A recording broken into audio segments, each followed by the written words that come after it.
What's up, guys? Real quick question for you. Are you hard for Harden? Because I am. We got James fucking Harden. Let's go!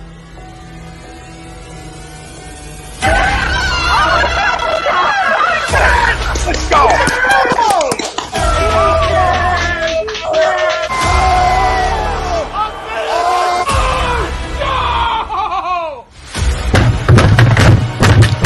This ain't the fuck like Austin thinking he stinks! Oh shit! It's gone!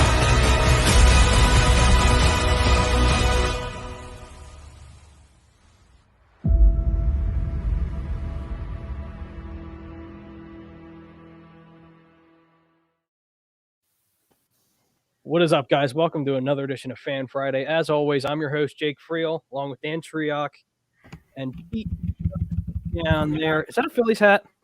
Yes. Oh, my God. You going to buy me a Sixers hat? We have plenty of time to prep. I sent you the topics early. We just got James Harden. You're wearing a Phillies hat. You mean when I got home at 8 o'clock? What are we doing? He's trying to push the lockout out so we can get this fucking spring training. Yeah, well, according to Rob Manfred, it's a spring training's apparently supposed to start on time, which is in like a week. So can I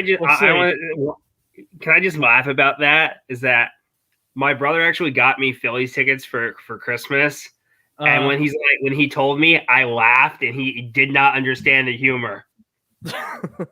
Like, what's so funny there, Pete? I'm like, you bought tickets to a sport that might not play. He's like, what does that mean? Yeah, it means you bought funny money. But anyway, we got a jam-packed show. Obviously, a couple days ago, we got James Harden. Daryl Morey pulled the trigger. We were criticizing him for quite a while. Well, no. Trade last year for James Harden, and right now it paid off because we gave away nothing for him, and we'll get into that. Obviously, Philadelphia 76ers against the Oklahoma City Thunder. Live reactions. We'll be doing that as well. Winners and losers of the NBA trade deadline. Which teams were sleeping at the wheel and which ones really stood out. And then, obviously, of course, Sunday, Super Bowl 56, preview, Cincinnati Bengals against the Los Angeles Rams. Does Matthew Stafford get his first Super Bowl ring? Does Joe Burrow and the Cincinnati Bengals get their first Super Bowl in franchise history? Got a lot to talk about, but before we get into that, Fan Friday, as always, is brought to you by Gleason's Bar. Gleason's Bar is located at 6700 Mill Creek Avenue in Levittown, PA. Use promo code A2D for 10% off your order whenever you dine in, take out, or order online at Gleason'sBarandSteaks.com. Again, promo code A2D for 10% off your order at Gleason'sBarandSteaks.com. Our poll question tonight is also brought to you by All Campus. All Campus is giving 20% off everything in their store, including hats, shirts, team cornhole sets, and more to all our subscribers. All our YouTube subscribers, go to our YouTube channel. If you're not already on there, search up A2D Radio. Just hit the subscribe. Show John at the door. We'll take care of you. 20% off. John's giving away the whole store for you. Got the whole store to choose from. But before, it's such a good day. it's such a good day. But our poll question for tonight, the Philadelphia 76ers won the James Harden trade. Agree or disagree? So for me, getting into it, and before I give like the details of it, right? Let's look at the trade details together. Let me pull this up real quick. Put that right there. So, Woj tweeted yesterday, 1:16 p.m., the Brooklyn Nets are trading James Harden to the Philadelphia 76ers for Ben Simmons, Seth Curry, Andre Drummond, and 2 first-round picks. Did they give away a lot? Not really when you look at it. Like, what did they give away? That's my honest question to you guys, and you can interject if you want to. But, like, what did they really give away? Seth Curry? Ben Simmons, he wasn't going to play here, so that I really don't care about. The 2 first-round picks, they're going to be in the late round anyway, at least a late 20 or even 30. And what's the other one, right? The other one's 2027, if I'm correct. I think it's 2027, like 2028. So I'll worry about that when it's 2027. I'm not even worried about that. But I think if you really want to be critical, I think the biggest thing that we lost is Andre Drummond, just as far as like a backup goes, as far as depth. I mean, Seth Curry's okay. He's not like an elite shooter. He's not an elite 3-point shooter. He's very good, but I don't think we're going to miss him per se. So I agree to the poll. Getting James Harden is huge, huge, huge, huge. And it just propels this team much more. Joel Embiid got his guy. And this team could really compete for a championship this year. And I can't wait for Tuesday because that's apparently when Daryl Morey is going to make his Sixers debut. So it's exciting times. It's really James exciting Harden. times. Yeah, James Harden. But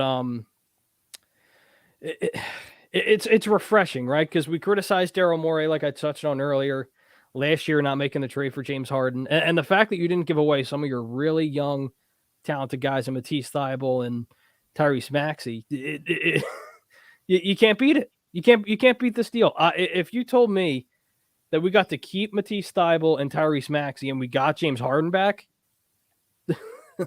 I'd be telling you you're a liar. And the fact that you got rid of Ben Simmons on top of that, agree all day. Can't beat it. I don't see how people can say we gave away too much. I really don't. I don't understand it. But Dan, what do you say? So here's the problem. By the way, I agree, 100% agree to the poll. We talked about this last week, and there was people in this very chat that when I put one of these trades up here, when we did the trade machine, one of them was very similar to the deal that actually happened. Yep. It was Andre Drummond, Seth Curry, Ben Simmons, and then whatever picks you all wanted. Mm-hmm. I think we had Claxton coming back in the trade. We ended up getting Millsap back, which doesn't really help us at the center position. Yeah, and he might be a buyout guy anyway.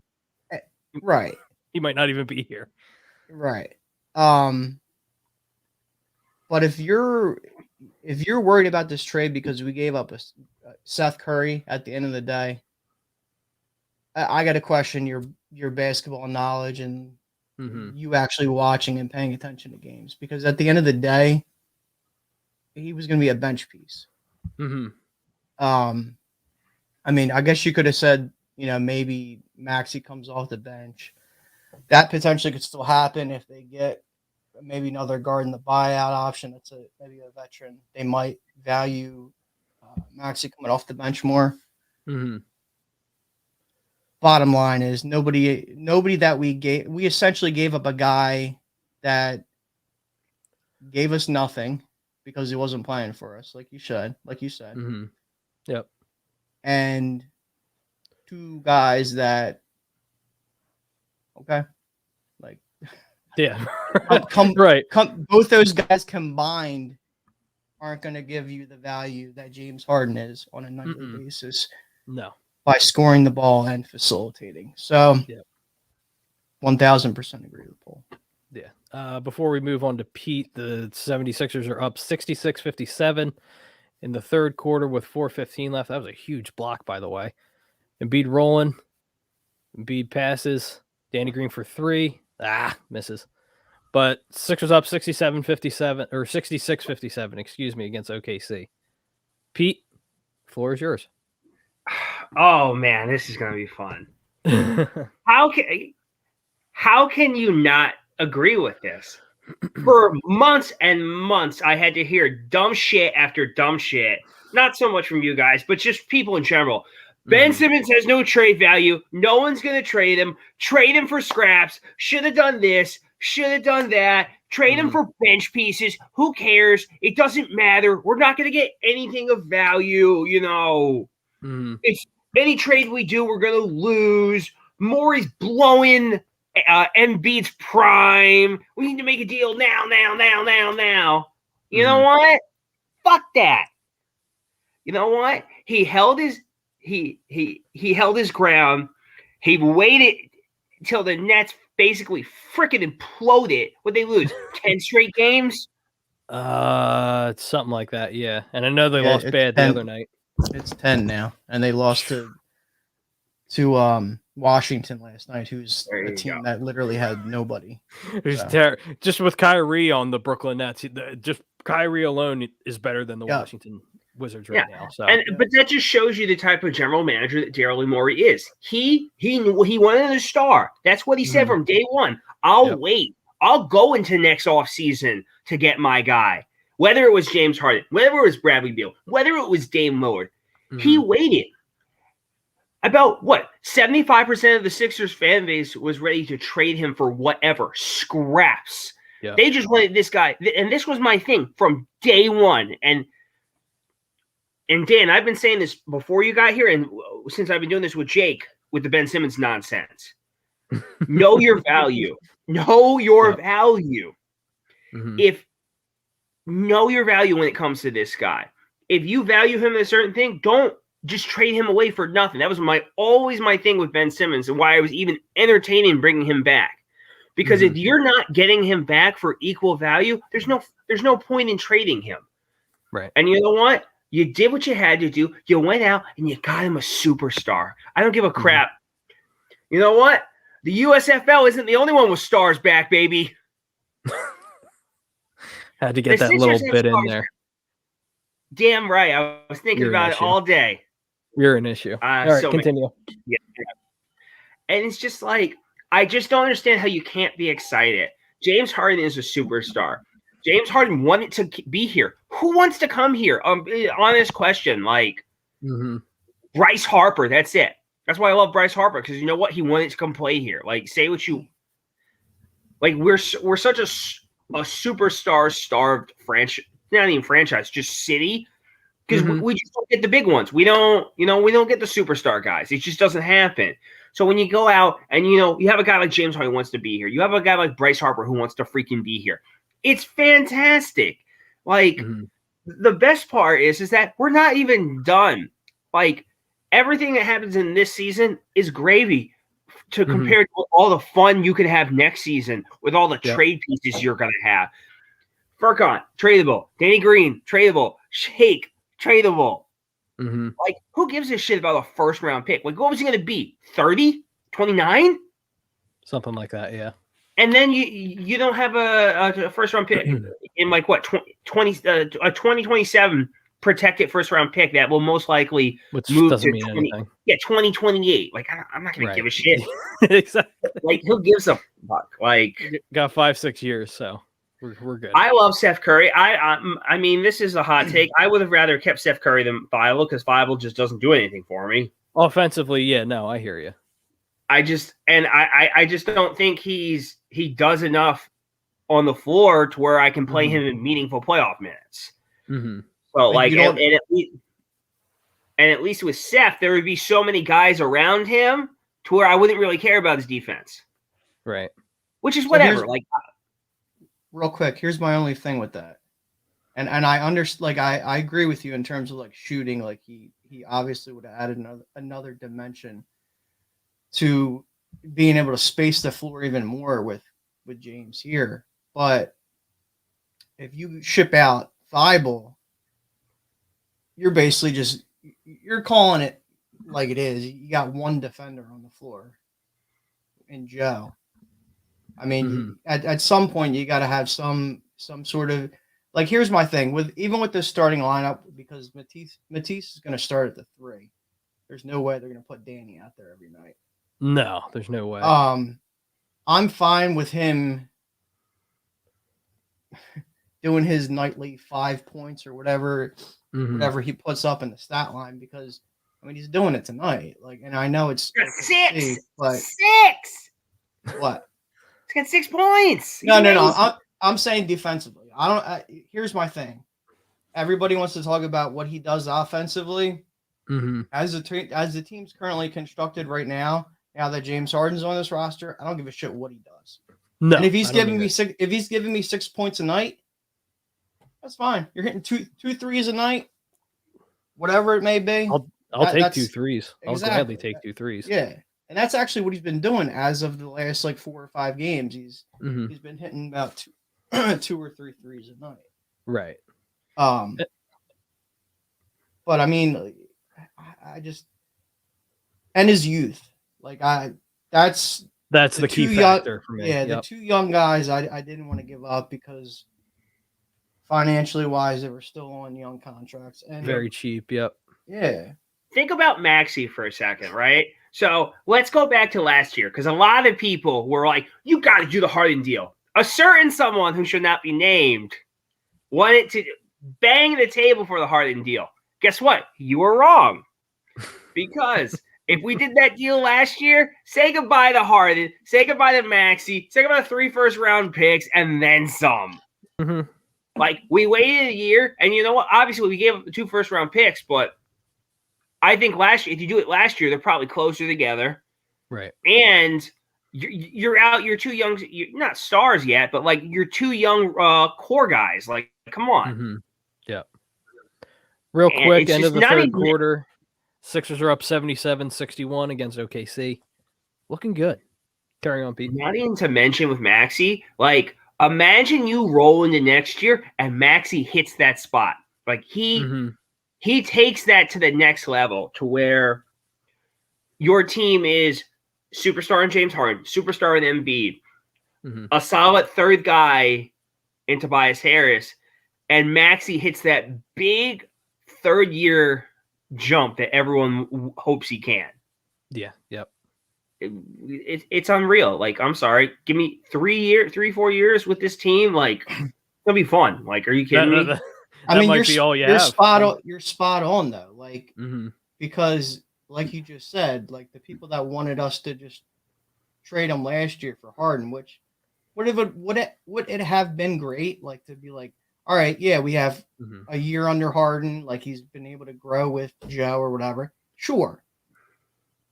But you've seen Maxey turn in from a guy. Now I know he's getting more minutes per game, so that's has a big influence in his rise in numbers. But he averaged like 9 points per game last year.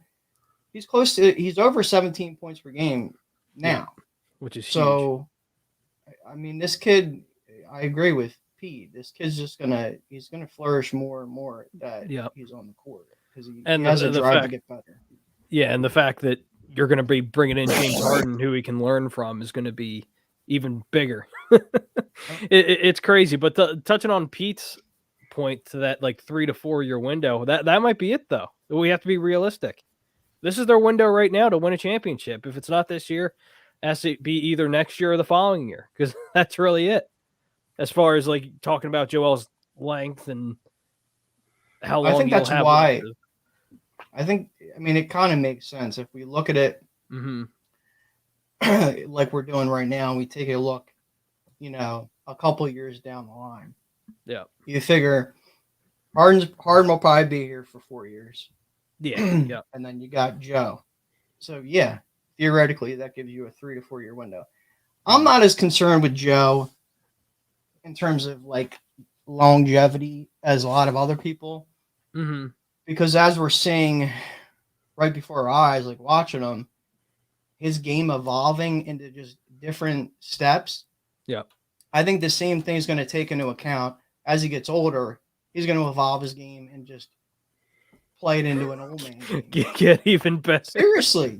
I mean, maybe not better, but just like him play differently. Just more fluid. Yeah. Yeah. Knowing that he knows like his body's going to like, not going to be able to take that like it can now or previously. Yeah, no, exactly. And that's the thing too. Joel's in his prime right now, 27 years old, 27 to like 30. That's usually the window when you're in your physical prime. So if he gets better, then the league's in trouble. The league's in big, big trouble. But before we move forward, let's get into the comments real quick. And the comments are brought to you by FanUp. FanUp is the best way to enjoy fantasy sports, daily NFL contests, and more. Win great prizes. Sign up today. Use promo code A2D for 5,000 bonus points, a $50 value at fanup.app. Only available on the Apple App Store. So get it while you can. Todd says Philly Dilly fam. What's up, Todd? You'll probably end up seeing Todd on in a little bit. But fam, if you want to come on too, by all means, just shoot us a message on our social media, our Facebook, our Instagram. Be like, hey, I want to come on. I want to talk about the James Harden trade. I want to talk Sixers. I want to talk Eagles. I want to talk Phillies. Whatever you want to talk about. You're more than welcome to come on. Message us. Let's see. Todd also says Maxie trying to get me to buy his jersey. Yeah, he's looking good. Epic Eagle 999 says howdy, fellas. So Rob Poe from the Hockey Happy Hour. You can check those guys out on Tuesdays. What up, fam? What's up, Pove? Bryce Blackwell. What's up, Bryce? Oh. Real quick, Bryce, a beloved A2D family member. Congratulations on the wedding, Bryce. Congratulations on getting married. Well done. Ah, good for you. Congrats, man. Congratulations. If you're on your honeymoon, I hope you're having fun. Being safe, having fun. You're on your honeymoon. What are you doing on here? Get off your phone. Get off your exactly. Your poor wife. Enjoy your Jesus honeymoon. Christ, Bryce. Enjoy your honeymoon, Bryce. If you're Bro, on your like honeymoon. we can wait till next week. It's okay. You know, Yeah. You can watch the show afterwards. Maybe she's watching with him. Oh, there you go.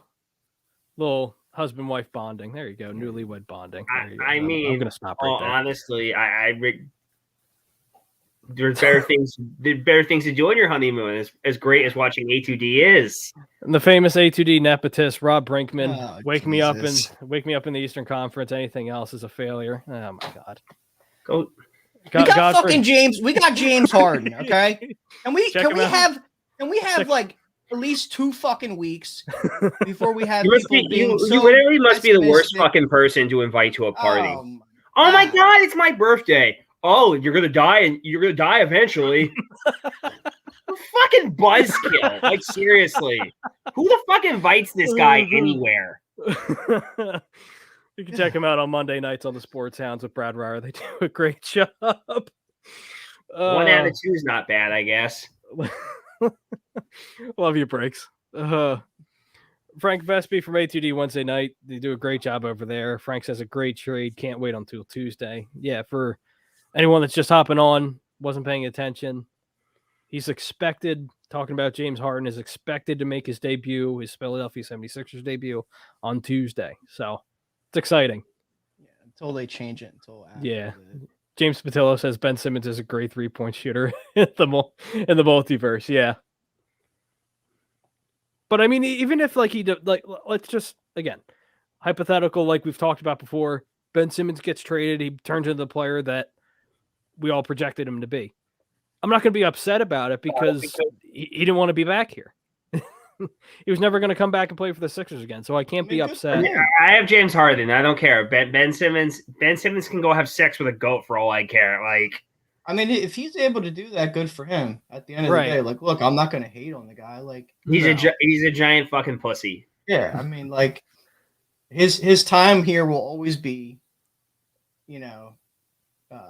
looked at in a certain light because of what he did. Yep. But real quick, and as I cycle through the comments here and catch up, is Ben Simmons the most hated Philadelphia athlete ever? Yes. And I know obviously recency bias plays into it a little bit, but it's not is he the most hated? So when you think about it, it's a little tough, but I still have Ben up there. I still have Ben up there. I don't think there's anything you can hate more. I'm trying to think of somebody, honestly, that would overtop him, but I don't know. I can't think of anybody. I really can't.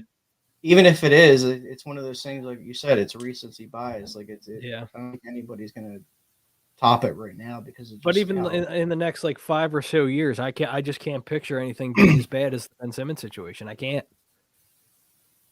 Well, it's everything that led up to it. Being a right, exactly. Pick, being bred to be the next, the prince or whatever the fuck. Whatever you wanted. Yeah. Like, and then this is how you show up in a city that really took, like, for a city that is ours and how we typically are without athletes and hard on them. Mm-hmm. And how much time we gave this guy. Yeah. And I mean, he had it easy here in Golden. All he needed to do was just perform and just yep. Yeah, absolutely. Imagine Carson Wentz got the kid gloves that Ben Simmons got. Oh my God. Could you imagine?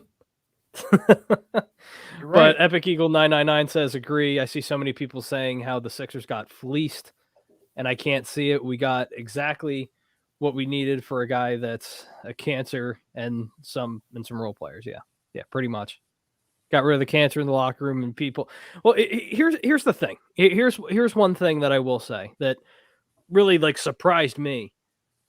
You're seeing it on around the NBA on TNT with Shaq and Chuck and all those guys, and I love all those guys. But what happened?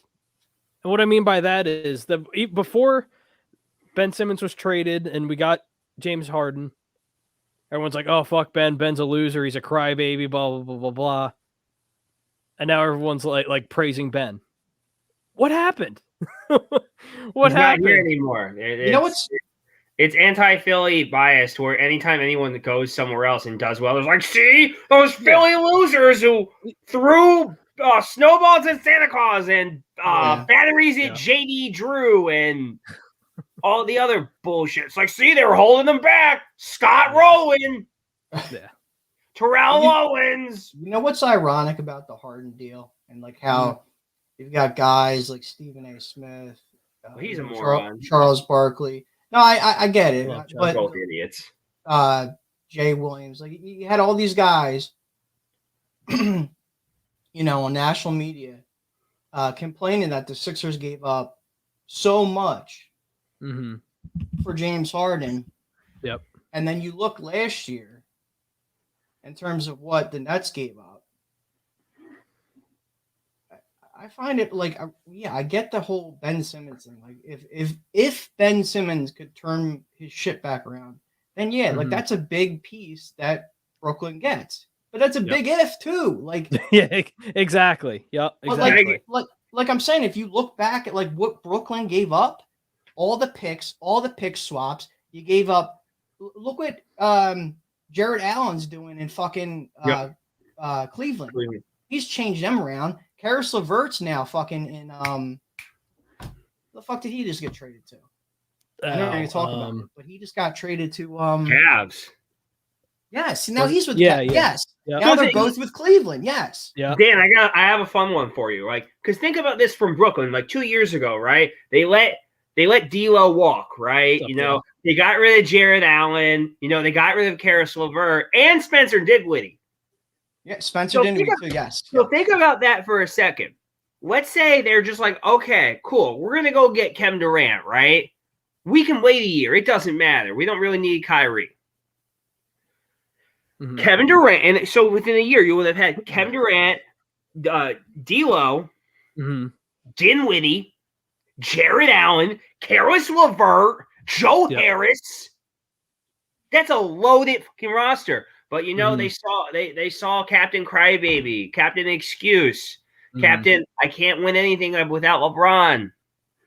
Yeah. And they're just like, well, he's gonna be a superstar. He's gonna transcend. Don't even worry about it. Yeah, absolutely. And I love it. Kyrie Irving once again screws everything up. It's beautiful.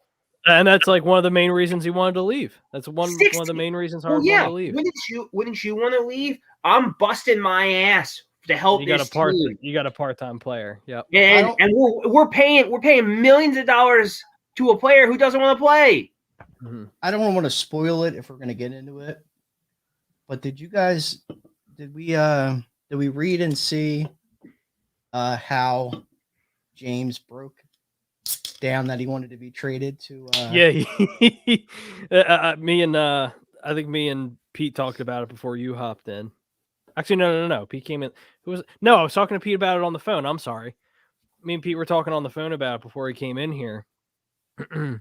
He literally FaceTimed the Brooklyn Nets. He's like, yeah. He's a fucking savage. Yo. Trade I'm out. Get me out of here. Get me out of here right now. Well, you know where he is, right? I want to go. Cheerleaders. You know where he is. Right? He said cheerleaders.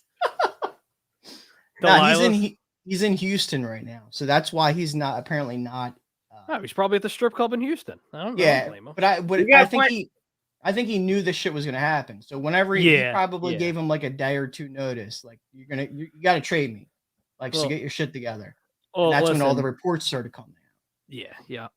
And listen, when you have a relationship with a guy like Daryl Morey and James Harden, who are like this, they talked. People can say what they want. They talked. They Yeah, absolutely I think talked. that's what he wanted. That's my honest opinion. He wanted to be here last year. Mm-hmm. He wanted to reunite with Morey, and it didn't get to. And he also wanted to be coached, ironically, by Doc Rivers, which we'll get into that which doesn't end up happening because the people in Houston are assholes. Like, because you can say what you want, like you can get mad that Ben didn't get traded last year. It's whatever. Yep. Here's the thing: you could have offered Ben, Maxey, Thibault, 3 first to Bias and Shake last year for Harden straight up, and they would have been like, nope. Yeah, nope. That's a crazy thing. Sixers up 87-71 with 6:20 left in the fourth quarter. The Chip Kelly trade all over again. Oh, God. I mean, yeah, technically, in a way. Excuse me, it's going to be the opposite direction. 3 first, 3 first, 2 seconds. Brandon Graham, Nelson Aguilar. Talking about the Mariota thing. Yeah. I know. How is that not a foul?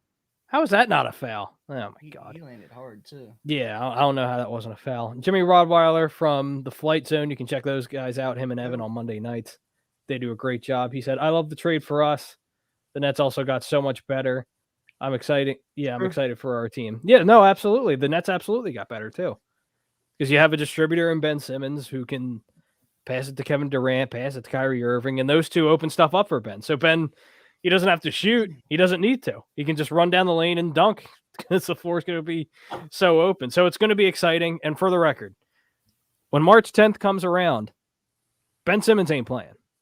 Nope. I don't care what anyone says. He's not showing up. Nope. It's not like, showing up. There's no way after everything that he did here. And again, as much as I would love to see it, I'd love for it to happen, for him to come here, but it's not going to happen. You see the price of those tickets though? It's going to happen. Huh? Did you see the price of those tickets though? Oh yeah, I'm not mad at the I'm not mad at the ticket brokers at all. What are they going for? Like 100 something. Upper level. I thought I saw like over 200. Holy shit! I'll give some. I got tickets. I got 2 tickets. $5,000. Who wants some? Yeah, I mean, seriously. I spent 60 for Tuesday because I initially bought games for yesterday, but I spent 60 on one ticket for Tuesday. You're going to be going to Revolutionary Row. Yeah. Oh, look, have you ever been there? It's fun. My buddy has. Nice. It's so nice. The seats are a little like, really, if you're just sitting down, they're a tight space. Yeah, I mean they're tight. Like, have you ever you've been to like the updated movie theaters and whatever with like the recliner? But I've never. It's like that, but like they just can't recline. That's the only thing. But it's really nice. So I got height issues. Is it gonna like mess with me because we're up high? Yeah. I mean they have a, what do you call it? They have a barrier in front of you, so you're fine. So you don't have to feel. I mean, there's also like the whole area is like a bar and lounge. You can literally just sit. Oh shit! And you can walk around too. That's actually, to be honest with you, Dan, that's my favorite spot compared to the upper level and the lower, like that, because you're right. Dan, it's literally like one of those gyms that you just walk around. That's it. That's what Revolution Row is. They have a little casino. Right. They have like a little mini casino in there. It's cool. It's really, really cool. All right, so they have a bunch of stuff there. Benny's Nation. He says, I can be excited about the Harden trade and still think the Nets got better at the end of the They did. No, absolutely. Not saying that you can't. I think it's where a lot of people are though. Like I agree no, absolutely. They got better too. Yeah, Ben hasn't played basketball in over a year. Drummond is an expiring contract, and Curry has 1 year left on his deal. Yeah. But I mean, the thing, it's really about Ben Simmons. That's what it's really about. But what is Ben Simmons? Like, as of right now, like, can anyone tell me what he looks like? Because he hasn't played in over a year. Like, Drummond and Curry helped them immensely though. Like they don't have a center. I mean, they don't have a point guard either, or 2 guard. They make it so much easier. But real quick, fam, you see that little circle by Benny's Nation's name? It's because he's an A2D member, and you can become an A2D member for only $9.99 a month. Perks include appearances on shows, members-only live streams, shout-outs, and more. Weekly picks from Nate Moss of the Money Pocket Podcast and Willie Vegas. Super Bowl is on Sunday. Nate's giving out his picks daily right now, and that Super Bowl, those picks for the Super Bowl are going to be insane. So I'm telling you, spend a little money, make a shitload of money. Nate's made us a lot of money. Brian Wilson has also made us a lot of money from the daily fantasy picks. It's a steal. It's a steal for what you're getting for $9.99 a month. It's an absolute steal. And all the other members in the comments can tell you. So let's get to the rest of these comments here. Benny also says Seth Curry means we see more of Korkmaz. That's fair. That's fair. But again, we're not done either, though, right? We're not done. We still have the buyout market. And I don't think people there's a ton left. We're going to talk about it later. But like, I don't think this is probably the best buyout market in years. Mm-hmm. Well, not only that, you now are. I'm not going to say that we weren't a destination for that before, but now that we're you've a destination now, we're a destination. You got two of the best players in the world, so these guys are going to want to come here. So and that's what happens with this offseason too, right? Yeah, that you're going to have guys that be like, wow, Joel Embiid and James Harden, I want to play with those guys. You instantly become a destination. You instantly do. Bill, what deal is better than James Harden? Let me know that. Let me know what deal is better than James Harden, and you're not giving up Maxey or Thibault. For people listening to the audio at home, Bill Motorbrook says you have to agree because you had a guy that refused to play in Ben Simmons. However, that being said, it was a win-win for the Nets. Also got better. My question is, were the trades offered earlier in the season better? I'm assuming he's talking about like the Warriors trade, any and of the James trade. I don't know if any of these trades were though exactly. Like we can speculate. Like shit, we could speculate with the Indiana trade, and that trade wasn't better than this because you don't get fucking James Harden. I don't even care who the Kings gave us. Who on the Kings is going to make this team as viable as James Harden? Exactly. If I was able to get Halliburton and Fox, fuck no. I think so. I think if you were able to get Halliburton and Fox without giving up Thibault or Maxey, they play on the Kings and they don't do shit. It doesn't matter. They're still amazing players. Like I wouldn't say Halliburton's okay. Halliburton's balling out in his first game in Indiana. But guess what? He's not James fucking Harden. I'm not saying he's not, but like that is the only probably trade I would compare it to if you were able to get those two guys. As far as like value goes, yes. I get it, but it doesn't make you as viable. Like that's my thing. And it doesn't make you as better of a basketball team either. But I get what you're saying, Pete. I get what you're saying. Like right now, it doesn't make you as viable as it like if you have those two starting, you're not a championship caliber team. No. You're better than you were, but you're not where you are right now with James Harden. Right. Down the line, you're going to be a lot better because you got two young guys. Like I'll give you that. Like, yeah, if we were like looking down the line and we want two young guards, and but then you got Max. It's all about that 3-4 year window right now. Absolutely. Yeah. No, absolutely. Marquis says players like Harden ups the offensive potential of players like Thibault. Yeah, no, that's fair. You have still young guys in him and Maxey that you can mold and you can teach and that whole thing. So yeah, no, that's also a really good point, Marquis. That's a really good point. Trying to see some more B-ball Paul and Isaiah Joe. I like Isaiah Joe. Disagree with Paul. How? Because it's Greg. That's why. He doesn't like James. It's Greg. Yeah, he does not like James Harden at all. Oh, you don't like good players, it seems. He's not a fan of Harden. You're allowed to have that point of view. That's fine. I mean, let Greg be Greg. Benny also says, who plays behind Joel? There's a concern that Joel will not play minutes he needs to if we're expected to make a deep run. I think the deal could have got done without including Seth or Drummond. But then the thing is, Benny, you're getting rid of either Thibault or Maxey. So damned if you do, damned if you don't. And I mean, if you want to look at it, they could come back. Like Drummond could come back next year, possibly, if he doesn't get like a crazy offer, which I expect him to, because he's had a pretty good year. Seth Curry, I'm not really upset about. Nope. But it's just, as far as things go, you really just gave away stuff. Aside from Ben Simmons, who, again, when he plays, we know he's talented. We understand that completely. But he wasn't going to play here. He wasn't going to be back here. So who cares? Yeah. Who gives a shit? And in the grand scheme of things, like Joel's backup in the playoffs is not going to mean that much. Like, honestly, like Joel's not going to be playing 33 minutes a game. His minutes are going to be upped in the playoffs. We already know that because it's happened in the past. Yeah. So if I got to roll with Charles Bassey and I got to roll with Paul Reed for 10 minutes or whatever, I'm with me. Max, then yeah, then I'll live with it. Whatever. Yeah, no, absolutely. Troy H also says JJ Redick might come out of retirement to play for us. Did you guys see that earlier today? That he was liking people's tweets saying JJ should come back. He's a depth piece. I wouldn't mind it, but he also hasn't played in 2 years, right? No, he hasn't only been a year. Yeah, he retired this past offseason, so he hasn't really missed. I mean, he's missed time this year, but Bryce Blackwell says, so are we getting Russell Wilson? I say yes, but that's just my opinion. Benny also says Sixers were a better team without Ben Simmons than the Nets were with Harden. The Sixers were in a better position than the Nets were in terms of making this deal, especially with Harden on his way next year. Well, he's not leaving. He's not leaving next year, Benny. He's not leaving.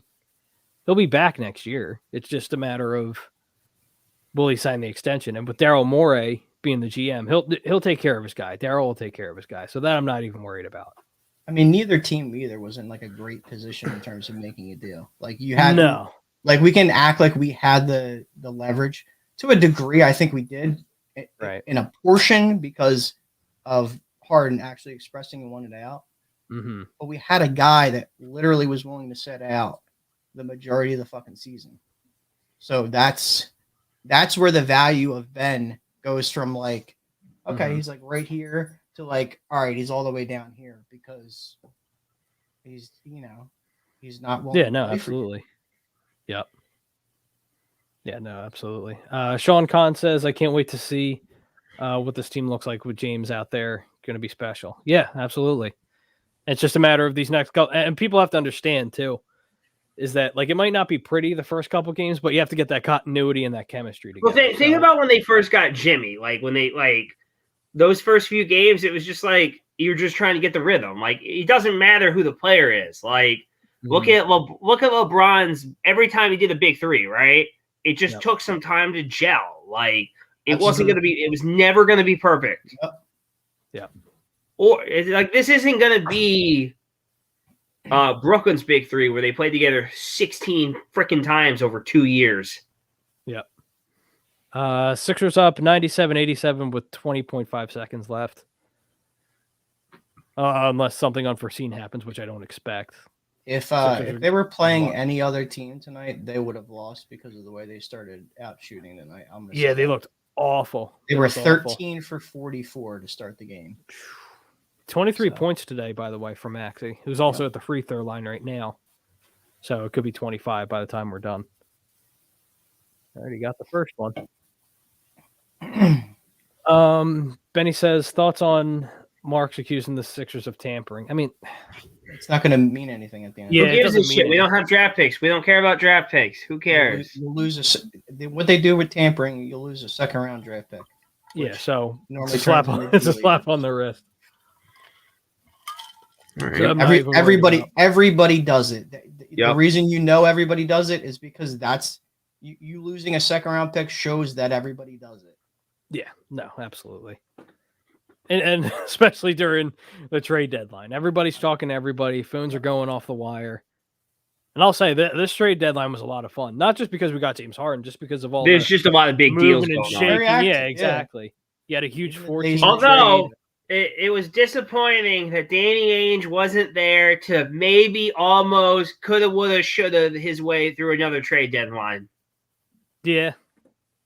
Yeah, no, I hear you. Now, right? Got the picks. I'm going to do maybe something. He's in Utah now. What's up, man? All right, so you guys want to talk buyout? Sand said, yeah, we'll get to that in a second. Real quick, Philadelphia 76ers beat the Oklahoma City Thunder 100-87. Tobias Harris, 17 points, 2 for 3 from 3, 11 rebounds. Joel Embiid, 25 points, 1 for 7 from 3. He needed one rebound. 19 rebounds. He needed one board.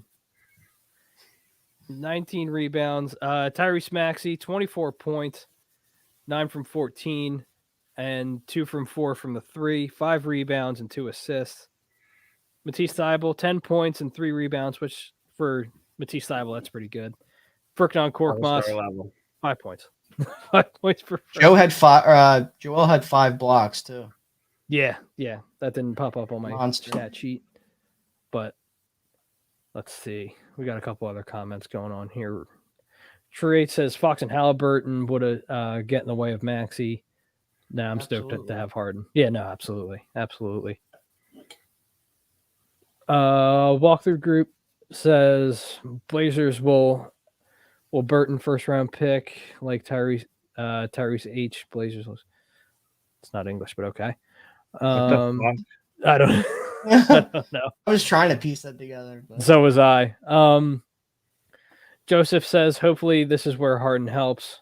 Killer instinct, not letting a team down 20 in the fourth comeback and make a single-digit game. Yeah, no, absolutely. Also, what I don't think, because everyone keeps talking about, well, who's Joel's backup going to be? You might not, obviously they're going to go out and get one, and we're going to discuss that in a few minutes. But think about this. You might not explicitly need a backup per se, because Joel might be able to not have to do as much because Harden's going to have the ball. He's going to be so dominant. He's going to, not to mention the fact that, look at them tonight. They got OKC in foul trouble pretty early. You're going to get that a lot with Harden and Embiid to where, you know what, Joel might get a few more minutes on the bench because Harden has got them in foul trouble. Yep. Well, you're spot on, but even to what you're saying, not only him being on the bench, but even when Joel's on the floor, because Harden is like him in terms of being able to draw a lot of fouls, it's going to be a lot of minutes on the floor where he's just standing there. And, James is shooting free throws or whatever, because it's just going to be, a lot more. I don't want to say downtime. He's clearly going to still have to work for his shit, but it's going to be a little bit easier. Yeah. Charles Moranin from Birds of a Feather. You can check those guys out on Thursday nights. Chuck says, what's up, gentlemen? He also says, agree with the poll, although I believe both teams got better. Yeah, absolutely. Talking about the OKC game, Todd says great W. Absolutely. Troy says, not gonna lie, I wouldn't be surprised if we surprise the league and get out. Talking about football. Oh, did the Phillies trade for Kyler Murray? I don't want Kyler Murray. That's a whole other discussion. We can talk about that once we start talking about the Super Bowl preview. But I don't want Kyler Murray. I think Bassey will. I think what Doc's doing right now, and he'll probably do for the next few games until the buyout market starts getting progressed in terms of who will be available. He'll probably let these guys play per game. So tonight he gave Paul Reed run. I would assume he'll give some run. And it's smart.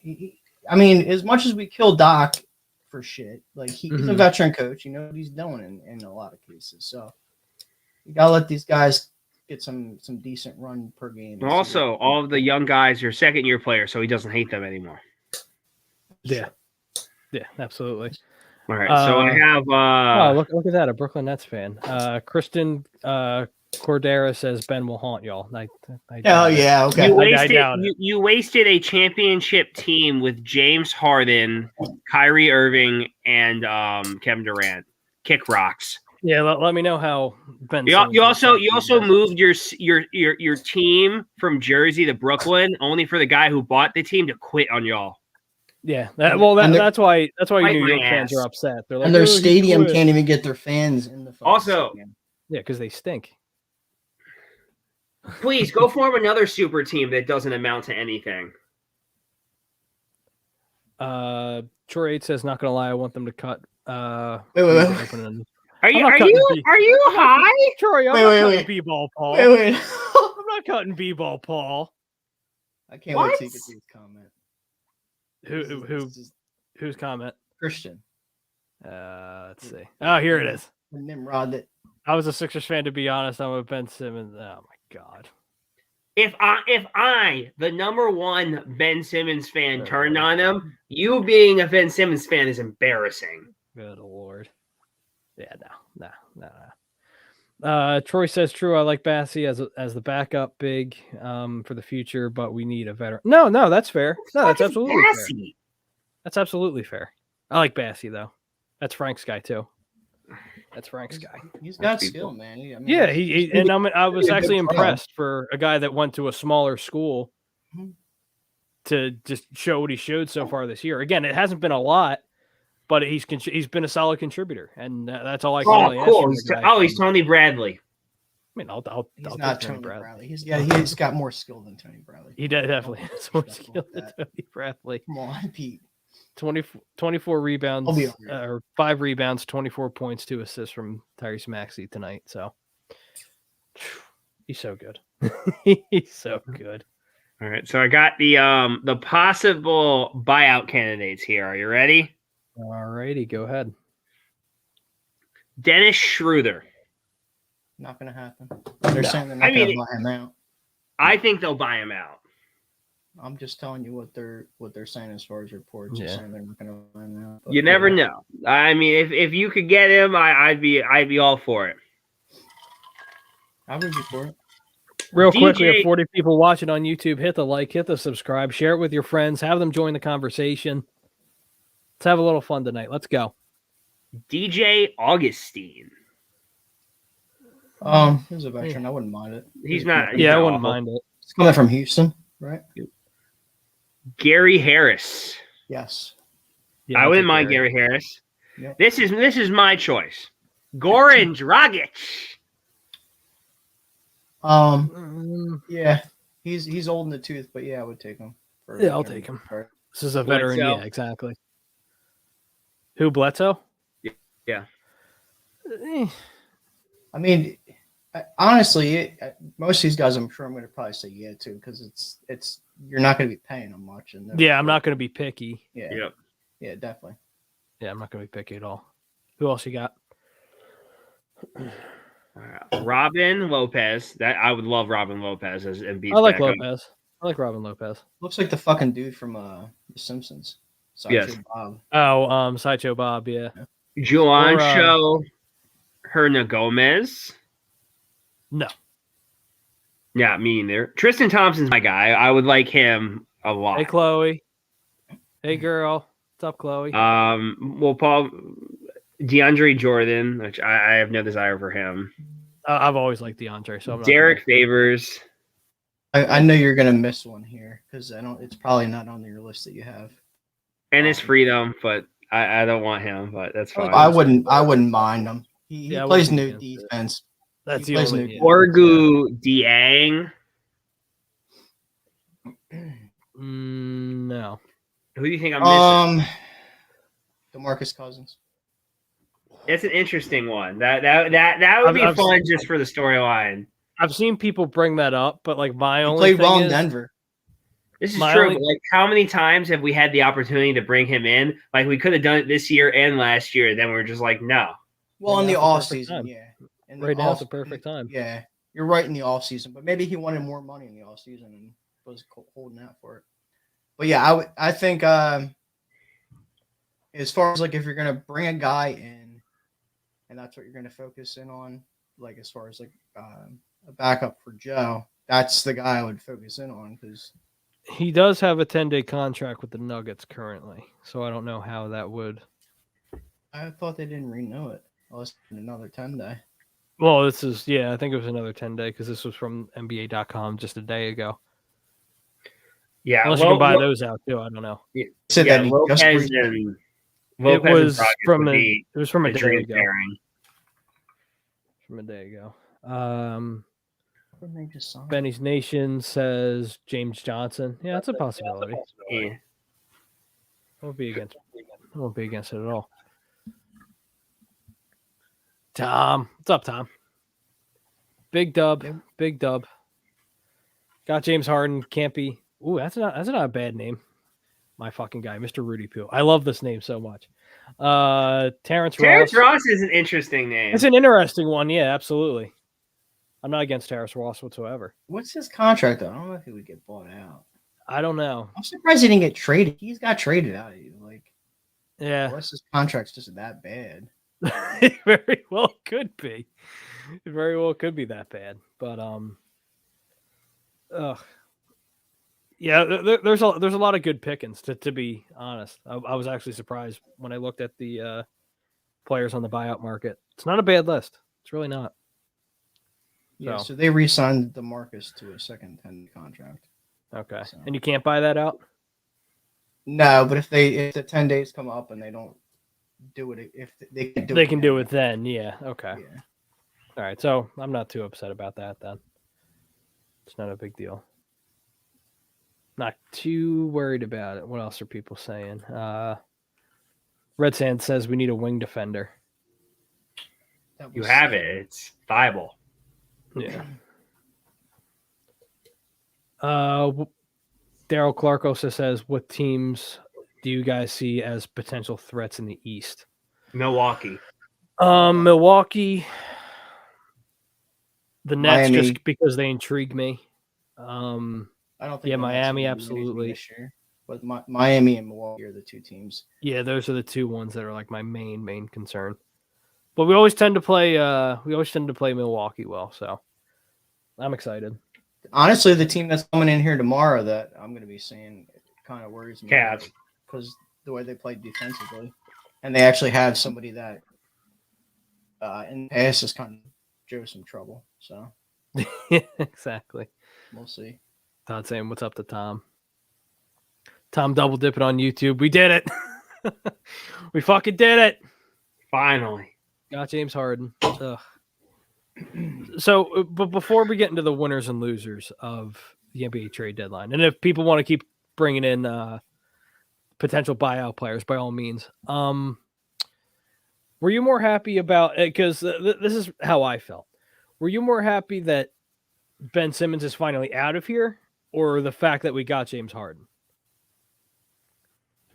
Because my initial reaction was I was excited that we got rid of Ben Simmons, and then James Harden hit me. But Complete opposite. I scared the shit out of my daughter. 3-year-old daughter. You told me that in the group chat. Yeah, she was sitting in the dining room watching her iPad, whatever the shit she was watching. Yeah. And I'm like, oh my god, we fucking did it! Like pissed off. I'm like, like my neighbors probably think like I had like some kind of like mental issues. And she comes in, she's like, Daddy, are you okay? Yeah, fucking great, let's go. Do you want ice cream right now? Exactly. Let's go. Yeah. Sugar you up. Let's go. Yeah, let's get some sugar. always want ice cream. Yeah. Daddy's happy. Let's go.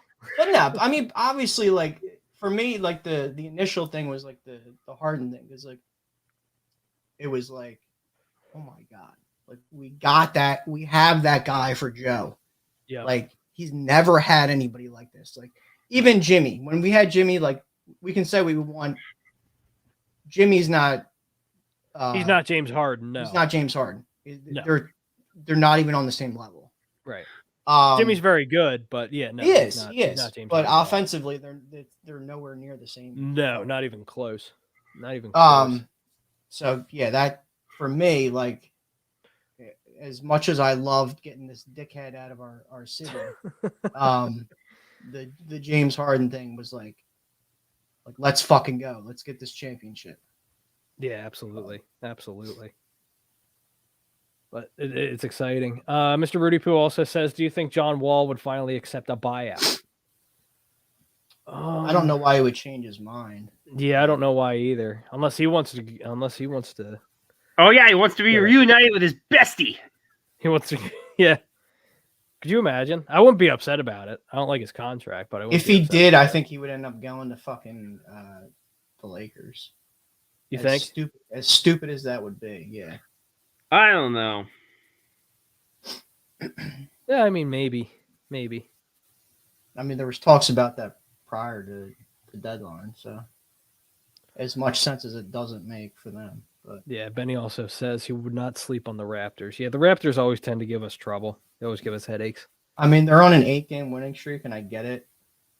but their roster is not ready for the playoffs. They're very No, not at all. I see people on Twitter putting this like, oh well, the teams to watch out for are Milwaukee, Cleveland, the Sixers, and Toronto. Like, Yep. I think it's very disrespectful to put Cleveland in there because they're also young, as great as they've been. Yeah, they're Really very good. young. Yep. The playoffs it's a different story, and especially in the NBA, you see it every fucking year. Yeah, is a different game. So yeah, no, absolutely. Same thing with the NFL. Once you get to the playoffs, and like you said, especially in the NBA, you play more aggressive defense, play more man to man, means a lot more. So yeah, it's a completely Joe different. Burrow and Jamar Chase. We'll get into that. I have a whole thing set up ready to go. You're gonna love it. Troy H says, so y'all finally believe Daryl is the best GM in the league. I never anointed him as the best GM in the league. That was an argument between Tom and Rye on Wednesday. If you guys saw that, by all means, look back in the archives. It was a lot of fun. But no, I think he's a very good GM. If you're talking best GM in the city, I mean, there's a strong debate there. Absolutely. I think 20 to 25 teams in this league, if not more, would want him running their team. Oh yeah, absolutely. Easily. Like I said, if not more. Out of 2019. Well, yeah, he consistent. Say what you want, but since 2012, he's consistently put talent and acquired talent around his stars. Yep. And it has consistently created teams to take his team to championship games. Maybe it's not the finals, but his team went to 4 different Western Conference Finals with James Harden. I don't think they went to that many Western Conference Finals because they had problems getting to the Western Conference Finals. Yeah, I said Western Conference Finals. Yeah, no, that's what I'm saying. They got. I'm pretty sure they only got the 1 or 2 Western Conference Finals, but you're wrong. That like, in terms of like what he's been able to do with a roster and getting deals done and just kind of being, as we've seen with the Ben thing, a stickler and not willing to lose a trade. Yeah. Yeah, I mean, why would you not want a guy like that? Yeah, exactly. Running your team, like. Mm-hmm. Benny also says Blake Griffin could be available. No thanks. Yeah, Troy H even says, not gonna lie, Blake Griffin is washed. Yeah, no. Todd says he's more on the side of getting rid of Ben Simmons, talking about the James Harden trade. Shane says Philly happy they got a 32 to 33-year-old versus a 27-year-old. Well, 25, but again, he wasn't going to play here, Shane. So I don't get what you're getting at. I really I don't get what you're getting at. You're trying to shoot shots for a guy that was never going to play here again. So I don't understand what your point really is, but appreciate your comment. Moss says 76ers roster isn't ready for playoffs if we are being honest. Well, that's not true whatsoever. Been to the playoffs the past couple of years, so I don't know what that comment even means. Piper, he's never won. See, like who's won? Like seriously, like yeah, I don't understand that comment. He's never won. Like you could say the same thing about has Kevin Durant won on his own? I don't think so. No, you can't do it. Has Kyrie Irving won? Like yeah, no. Giannis finally won. Like that's the dumbest fucking argument ever. Like yeah, he's never won anything. He hasn't done. Never won anything. You're right. He's still like a top 5 to 7 player in the NBA. He's still exactly. And the fact that you're playing, he's never played with a guy like Joel Embiid before, so I don't care what anybody says. No disrespect to Kevin Durant. I'm not saying that Embiid's better than Kevin, but they just complement each other so well. They complement each other very well. So it's going to be exciting. Benny says, if we fail to make the finals, the season is a failure. No. Whoa. No. If we don't make the Eastern Conference Finals, I'll say it's a failure. I'll absolutely say it's a failure. Yeah, if we don't fair. make the Eastern Conference. If everybody's healthy and nothing happens. If we play a good series, like say 6-5 games, but we make it to the ECF and we're competitive, I'm fine. I'm perfectly fine. Because then you're talking about next year. Getting that continuity, continued to build that continuity between Embiid and Harden and the rest of the team. So, and again, you can get better in the offseason when this season's over. So again, Benny, if we're walking down broad in the next couple months, by all means, I'm all for it. But if I have to wait another year, I'm not going to be upset about it. I don't think it's going to be a failure at all if we don't make the finals. I'd love it. I'd love if we made the finals and won, or even just to make the finals. I'm all for it. But I don't think I'm not really rushing to say that per se. I'm not rushing to say that at all. Joseph says, can't compare a GM basketball and football.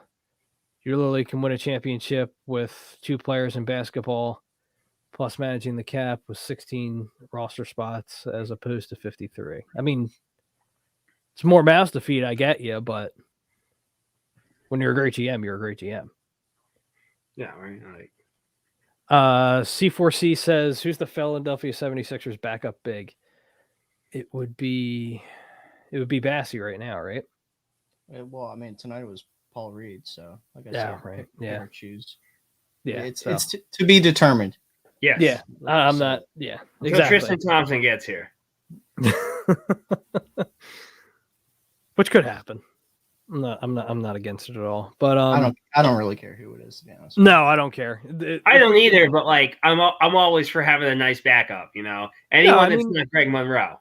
I mean, I'm fine with B-ball Paul because, like Dan said earlier, once you get to the playoffs, he'll play 5, 7, 10 minutes. So I'm not even stressing about it, to be honest. It's true, but I'd rather watch those 5, 7 minutes and I hear you. Have my balls in my stomach. I mean, Thompson would be a nice piece just because he's been there before. Yep. Yeah, LeBron. He doesn't do anything for me as far as like skill. I'm gonna be honest. No, I mean he can get you points and he's a good rebounder. I'm good. Like I mean, at this stage, I'd say like he's good with boards. He doesn't do anything for me offense. But I don't need my backup big to score a lot of points. No, but I'm just saying. You just said that he scored. I'm just saying. I'm saying he can score if he needed to. Sure. But you're there for 5 to 10 minutes, if that. Mm-hmm. With Tristan Thompson, 5 to 10 minutes, he could get you possibly 5 points and like 8 boards, like in that short period of time. Like, I mean, at the end of the day, the goal for Joel's backup in the postseason should be just to not let up a huge lead or to not let us get down by a large portion. So I'm not even worried about anybody scoring. Troy H also says if Ben isn't careful, he's going to end up being. He is Blake Griffin. He's Blake Griffin now 3.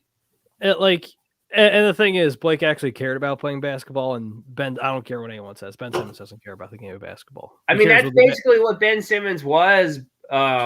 He's Blake Griffin before Blake worked on the shot. Like, hold on, Jake. You said that he cares. He didn't care when he was in Detroit. Because the dude didn't. That's true. He didn't dunk for 2 years. He didn't want to be there. So that's true. I wasn't playing Detroit either. That was the funniest shit I ever seen. Because it's like this dude. He refused to dunk. Money off of dunking, and then he goes to Detroit. And he's like, fucking, I ain't dunking anymore. And then the second he goes to Brooklyn. Oh my God! Look, the athleticism came back. Thank you, Miss. Thank you. Thank you, Mr. Rudy Pill. Like, we'll miss them both, but it's just like you just got better. You like, and not even to mention the fact that like you can just get guys who can help you just as much. Yeah, exactly. Like you go out and you get Tristan Thompson. You've replaced Andre Drummond. You go out and you get a guy like Schroeder, or you get a guy like Goran Dragic, and there's your guard presence. There you go. Like they're easily replaceable guys. And for people listening to the audio, Mr. Rudy Poo said Seth Curry and Drummond were Seth Curry and Drummond were world beaters according to the national media. I smell extreme fear in the league. Yeah, no, I can agree. I can't argue with you. Can't argue with you at all. Joseph says could end up playing the Nets in the first round if the Nets even make the playoffs. I mean, I think they'll make the playoffs. They'll have a bit of a hill to climb, but I think they'll end up getting in there. I'd love to see it though. Could you imagine that? Sixers Nets, Ben Simmons versus. Oh, I love it. I love it. If they stay in that playing tournament, I mean, it's one fucking game. So if they lose that game, it's I laughed so hard. I would laugh so hard. You had everybody and their mother picking them to win the fucking championship. Yeah. When I looked yesterday, the Nets were the favorite. I'm like, what happened? Kyrie Irving. I guess. Well, Jersey's supposed to lift their No, so everybody's misunderstanding what this is. They're lifting their mask mandate, which has absolutely nothing to do with their vaccine. Yep. Oh, okay. Because they were talking about it on ESPN. And I'm like, are they not listening to what they're fucking saying? Yeah, that's where I heard it from. So that's what I thought it was. Okay. No, also, they play in Brooklyn, so I did too. It's New York. It doesn't matter. It's right. It's the state. Yeah. It's not the city. Got it. But yeah, I'm like, that has nothing to do with it. So they have a long way to go before they lift that. I mean, the vaccine thing, unless like team officials try and talk to like the governor and the mayor and all that bullshit. Then it can change. Yeah, right. Which if they do that just for a fucking sports team, that's kind of crazy to me. But whatever. Yeah, Todd says you at least have to make the Eastern Conference final. Yeah, absolutely. Daryl Clark, is Paul Millsap staying in Philly? I don't think so. Maybe. I don't think so. I think they'll just get rid of him and get a guy from the buyout market who's better. That's just my opinion. No shot at Paul Millsap, but you can get another guy in the buyout market who's much better.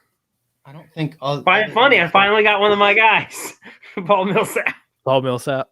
I don't think he played much other than the first couple of games of the year, to be honest with you. No, I don't think he did either, to be honest. Daryl also says they might have Paul Millsap be their undersized backup big.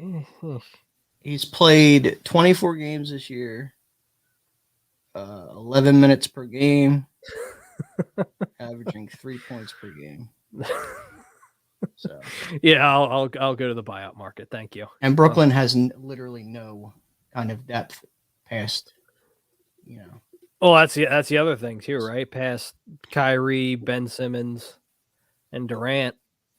Who do you have? You don't have it. You don't really have anybody on your talking bench. about? They got like that guy who might like die if he breathes too hard. Who? Aldridge. Oh, right, LaMarcus Aldridge. He sucks too. Yeah, he does.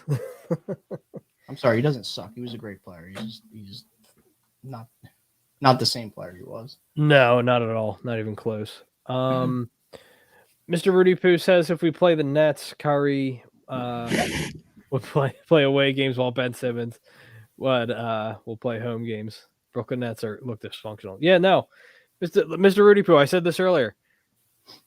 If you're thinking about getting tickets for March 10th, here you go. Ethan said it, words right out of my mouth. Do we actually think Ben Simmons will play on March 10th? No. If you're getting if you bought your tickets for March 10th, get your money back, or don't even bother buying the tickets. Like I'm not telling you, you can do what you want to do with your money, but if you want to see Ben Simmons return to the Wells Fargo Center, it's not going to happen. There's no way. He'll fake an injury. He'll fake mental health issues like he did when he was here. Yes, he did. I don't care what anyone says. He faked it. Because now all of a sudden, when he gets traded to Brooklyn, he's like, yeah, I can play. Use one of those apps that you can get tickets like last minute and they drop the prices. I use Game Time for that. Well, that's what I didn't want to say the name of the app. I don't want to plug them. Yeah. But anyways, yeah, that's what I use because you can wait to the last second and they drop the prices. Yeah. And if he's playing, it's like, all right, fuck it, Let's see what else we got here. Yeah. No way. Daryl says Ben Fitton get arrested and out of the arena that game. Yeah, he'll find some excuse to not play. Ethan says LeBron returns to Cleveland Part 2. That'd be so. I don't care what anyone says because I have a lot of Cleveland buddies, and they're already talking about like in the media, like whether or not getting LeBron back. Yeah, they're like, oh my god, I'm already hearing it now because they're like, oh my god, no, it would all be about LeBron. I'm just like, finish his career in his hometown. It's I don't the hate it. son. It's his son. That's Yeah. the main thing. They're looking at like Wherever if his you son can goes. get Bronny, you get Bron. Yep. fuck that. Man. Yeah. That's I still mean, what? again, Isn't that 2 more years away? like 2 years I away. mean, Yeah. he might still be averaging like high 20s at that point. I mean, What is he He's what, averaging thir- now? And look 27. at the fucking look at the Lakers. They So? suck. They- So Lakers are a mess. they suck. The Lakers stink. And they have But- fucking Anthony Davis and all He's these other always fucking hurt. old guys. Like, come on. yeah, they're always hurt. That whole team is like, All right. Well, he's not. Ethan says he's a junior in high school. Okay, so he'll be Yeah. He's eligible got 2 more soon, then. years. he'll be eligible soon then. Okay. technically, that's not true. Why? Technically, he could enter the G League at 18. Yeah, I guess so he could there's do 2 that, more couldn't he? years. But all right. Well, since we're talking about losers at the trade deadline, let's get into our winners and losers at the trade deadline. And our next topic is brought to you by Alan Foy and eXp Realty. Looking to buy or sell a home, looking for a change in career brokerage, contact Alan Foy of eXp Realty LLC at 302-682-8820. Visit him on the web at alan.foy@exprealty.com. The phone number again is 302-682-8820. So, winners and losers of the trade deadline. Whoever wants to go first, by all means. You can go winners first, losers first, whatever you want to do. I mean, clearly we won the trade deadline. We're one of the teams, I would say. Brooklyn too. Brooklyn too, yep. Losers, the Los Angeles Lakers, because I don't Yes. think they made a move. I No, don't they think they made a didn't. single Buyout move. time. Then LeBron and apparently Anthony Davis said to upper management with the Lakers that they wanted to make moves, but didn't do anything. Oh my God, yeah, the Blazers. Oof. Sacramento. Sacramento, yeah. Red Sand says loser, Dame Lillard. Yep. Yeah. Have fun, Dame. Have fun. I came here. I don't get it. I really don't get it. Like, I'm if curious. if you're trading my guys, then like why do you want to stay? Like, you say you want to build around Dame, but Dame's what, 32, right? Well, they're freeing up cap. It does. Okay. It kind of make it. If you look at it, you got to look at it a different way. Like Trying to does get another kinda make sense. superstar in there. So they're freeing up cap for the offseason. Okay. What I don't understand is what Sacramento did. Like, yeah, you bring in Sabonis, and that's all well and good. Mm-hmm. But like, you stuck to your guns that you weren't trading Halliburton, Yeah. and you fucking trade him for Sabonis. Like, I don't know. And like, I get like their first game, Fox and Sabonis, like they played good or whatever. But like that franchise is just such a dumpster fire. It's a ridiculous. complete and total mess. It's a complete and utter mess. I don't get it. There's other teams too. I'm trying to think. Mr. Rudy says the Mavericks for trading. He's never healthy, man. Oh, they Yeah, traded that's him? the only thing. Who they traded? What they get for him? Dinwiddie and fuck, who else? I did they forget get who for else him? they got. I think it was a draft pick too, right? That's Yeah, not a bad trade for the Mavs. Getting him, Dinwiddie, to pair with Yeah, I didn't hate it. Luka is nice Yeah, I didn't hate it. Porzingis is having a good year though. Yeah, he is. until he's not. Yeah, he just can't stay healthy. That's always been his issue. He can't stay I'm just healthy. saying, to save his life. if he's healthy and he's playing with Washington, that's a good pairing with him and Beal. Yeah. If Beal comes back, that's a whole other conversation. What's up, Todd? What's up, Todd? What's going on, Philly Dilly, man? What's up, Damn, Todd? share off that fresh cut, man. Quit hiding that thing, man. You ain't fooling nobody. Woo, look at that thing, boy. That thing's sexy. I'll be honest with you, I didn't want to do it, but I know you didn't. You when you started talking to me of locking it up, I was like, oh, go ahead, man. I don't know. It's been 2 years, man. I didn't come out here in 2 years. How really? 2 years. Yeah. How weird does it feel? Oh, it's I'll never let it grow that long, man. That That was the first and last time. Like I just wanted to do it thank just to, God. like, yeah. He's like that Corona. He's like that was only due to Corona. I mean, like I'm like one of these Basically. guys. Like I would get a cut like every sometimes twice a month, but That's how I am. yeah. Yeah, that was mine because my hair grows fast. It was like mine. every Yep. 2 weeks, two cuts during the month. No, it was bad. My hair is like down to the back of my neck. My whole beard was like growing out into here. It was ridiculous. All right, I got the trade for you. Okay. for it. All right. So yeah, this Dallas trades Porzingis to the Wizards for Spencer Dinwiddie and Davis Bertans. Now Bertans is a great shooter, but he's Yeah. on a fucking horrendous contract. Yeah, yeah. He hasn't done. he This hasn't is done- true, but the He Mavs hasn't done are shit in the last 2 years in terms of Mhm. shooting. Mavs are a win now team, and they're just like, yeah, fuck yeah, let's go get that.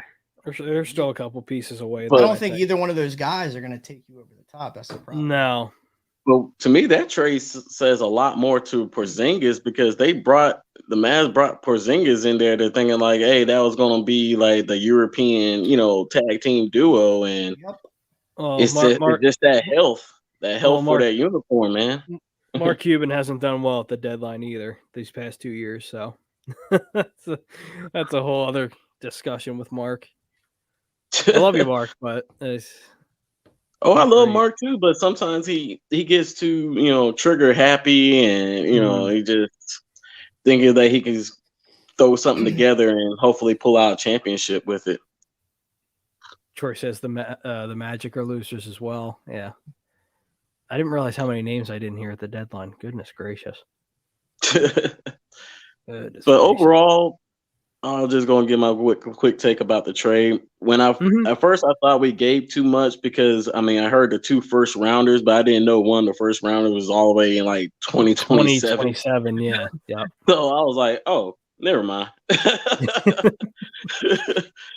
So overall, if you kind of look at it, yeah, it's a win for both sides. I know the national media is trying to look more towards, for the Nets because they get a defender and Ben Simmons, but we don't know what status is Ben Simmons is. So, we're all going to be eager to watch to see what he's going to do, see if he actually changed his game. But as far as bringing in James Harden, for starters, you got to love that his compassion to want to be here. He wants to be here and he wants to win. So I love that. It definitely opens up our market to, attract even bigger names or, players that's going to be like, hey, I'm liking what, the Sixers are building over there.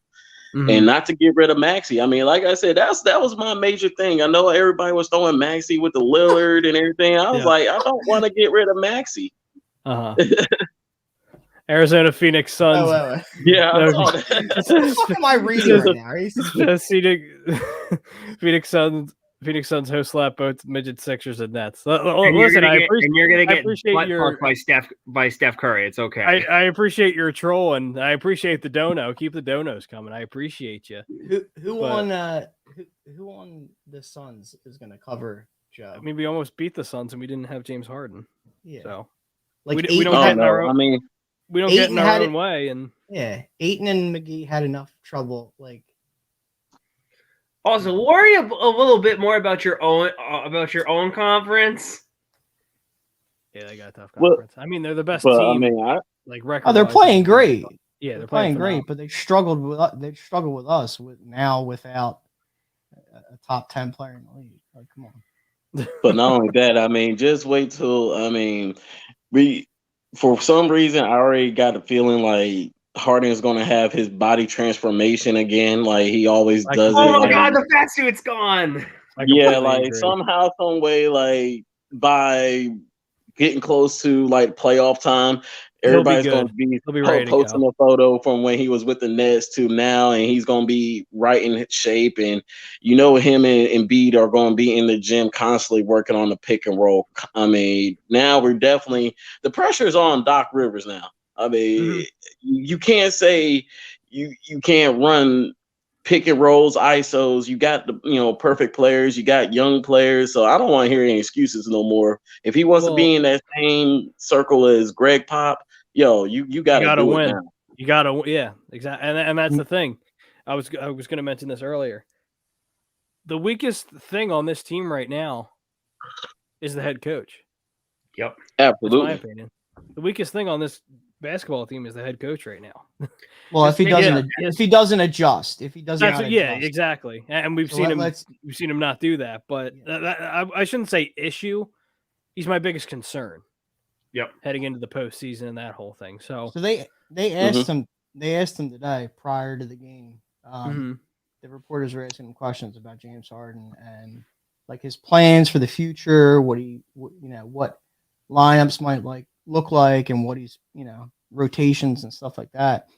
And he made it seem like regardless of whoever is on and off the floor, that he wants to have two of either the four main guys, I'll say, and Tobias, James, right, Maxey, or Joe on the floor at one time. So that's what we want. Like we don't need these all bench lineups. It's been like this. Yes, you do for 2 years now, and this is the main problem with Doc. Like it's like it doesn't need to be all right. Well, there's 7 minutes left in the second or fourth quarter. This is when I need to bring Joe back in. No, if you see a fucking run going on, or the Sixers haven't scored in 3 minutes, bring your fucking guys back in. Right, like know how to shut that down immediately. Like he has a tendency to let it get to a double-digit run, and I'm like, dude, you stop the run at 9 or 8. Like, go ahead, call the timeout, regroup. To be fair, now the way that this team's constructed, I'd like to think, and I think it should be pretty hard for us to see these stretches where we go, where it's like 3 to 4, 5 minutes where there's no buckets.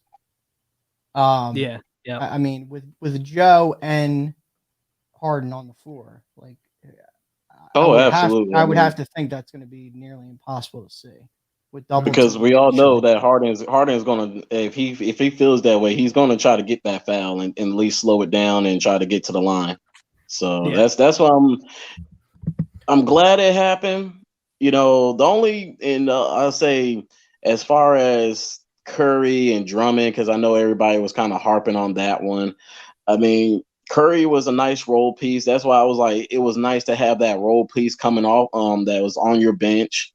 That's always a good piece to have. And same way with Drummond, because it seemed like he was just a rebounding machine, which I mean, if anything else, that's what you want out of your big man. But now that with this whole buyouts, I think they can, I don't want to say easily replace, but you can get a couple of players and get the same production that they was giving you. Oh, for sure. So, oh, Jesus. Shut up, Mr. USFL. It's almost draft time. Oh, wow. He's really got him. No, he's into it. Yeah, he's legitimately into it. Go Stars. I'm definitely I'm going to be into the XFL. Screw trying to cancel The Rock. I'm going to. If you go with I wouldn't even know it existed if it wasn't for Pete. I'm going to be honest with you. The USFL. A year away from the XFL coming back. Thankfully, you have the USFL that tied you over. Nah, I'm going to be sleeping. I want to enjoy summer, man. I'm going to Spain. You don't sleep. You're up at you're literally at 3 a.m. on with us. Who's got the TV rights, Pete? Fox. Damn. I don't even know. It really bothers me how he knows that. It's going to be on FSN. Like he did not hesitate to think. He's like, Fox. Damn. Who is Fox? But to bring it back in, but Yeah, it's definitely gonna be now after this All-Star break, we're gonna see what this Sixers team is gonna be made of. I mean, hopefully Embiid is, stays on this MVP run, stays healthy, because it's Eastern Conference or bust. I mean, but I'm glad that Harden went ahead and exercised his options, so he's going to come back next year. So I think that's, we're shooting for the stars this year, but at least we know next year, and we can build off of it. So we definitely gonna be that threat next year. But as far as the national media, I think they just trying to hope for Ben Simmons because everybody loves Kevin Durant, and you picture like two lengthy guys, on the court doing what they do best. Or the Nets are just sour because they Harden didn't want to be there. That's why the New York media is like, oh, thank God he's gone. Forget that guy. Screw that guy. I don't even understand the love for Kevin Durant either, though. Like every time I watch this guy publicly, he just seems like an asshole. Oh yeah, I love him as a player. Don't get me wrong, but because he is an asshole. Yeah. Well, you watched him on the All-Star draft, and I was just saying, LeBron is laughing, and you just look at Kevin Durant. Nah, Ernie asked him a question. He's like, how you feeling? Are you any closer to getting back on the floor? No. Is that what he said? No. Like just like that. Like, are you fucking kidding me, dude? Like, are you shitting me? No. Like, come on, man. Okay, it does kind of make sense though. Because you always saw Draymond Green always in Kevin Durant's ear, and he's just looking so stone faced. And I was just like, is it like more of an assassin, or he just not really that kind of a person that's like a people person? I get like that on the floor though. Like being on the floor and then being like off the floor, it's like two different things. Like I get. Yeah. I like Jimmy. Jimmy was like that on the floor, but you see Jimmy off the floor, and he's a cool dude. Yeah, he's fucking around with everybody. Yeah. Well, but unless you're a bunch of younger guys not doing what he wants. Man, let's not go there. Trust me. How dare you not work as hard as me? We're gonna play a game till 55. Let's go. I mean, I call that's what I said. I like dog mentality players, so so do I. I can't. I can't go against that. I mean, this is Philly. I mean, we got to have dogs. If you're not ready to play here, a la Carson Wentz, Ben Simmons, Nami Oswald. I mean, that's what I'm saying. That's like a fight for the crown of worst Philly players right now. Let's not sugarcoat it. Let's not sugarcoat it. You're making millions of fucking dollars. Yep. So if I'm being honest with you, every fucking athlete should have that kind of mentality, because at the end of the day, you're making millions of dollars to bust your ass and play a game that you should love. Yep. So at the end of the day, that should be in your brain where you're like, all right, I'm going to go out here. I'm going to fucking give it my all, because not only am I doing it because I'm getting a great paycheck, but I'm doing it because most of these people that are watching me are the reason I'm able to make a lot of this money. I mean, It's easy for us to say that, but I mean, trust me. I mean, that's why when hearing Shaq, I was like, Shaq, you just last week talking about Ben Simmons is fucking up the money that for future players. What y'all did to bust y'all ass. I mean, you broke it down from going all the way back to Magic Johnson, and went throughout the years of how many players helped get the money that these players are receiving, and then to hear him flip. I mean, that's just it's contradicting for me, and I don't like it. But at the same time, I know what you got to do in the media. You got to make the headlines. Yeah. Mr. Rudy Poo says KD's legacy definitely took a hit. He blew up his team twice. Or he blew up his Nets twice. Now to stack the deck, it is confirmed that he really needs Curry to contend. Yeah, no, he should have stayed. He should have stayed with the Warriors. That's just absolutely. I mean, he should have stayed. He wanted to go out there and prove. No, Let's see he if he- wanted to go out to prove that he can be that leader, like LeBron James, and kind of, I mean, have his own team per se.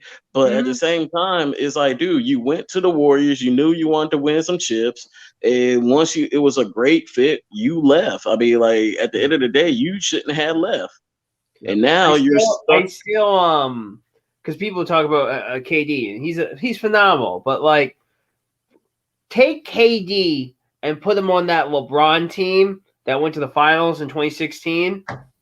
Does KD take that team to the finals? Yes, I say no. Yeah. I think so because Wait, KD's say not it, good. say it again.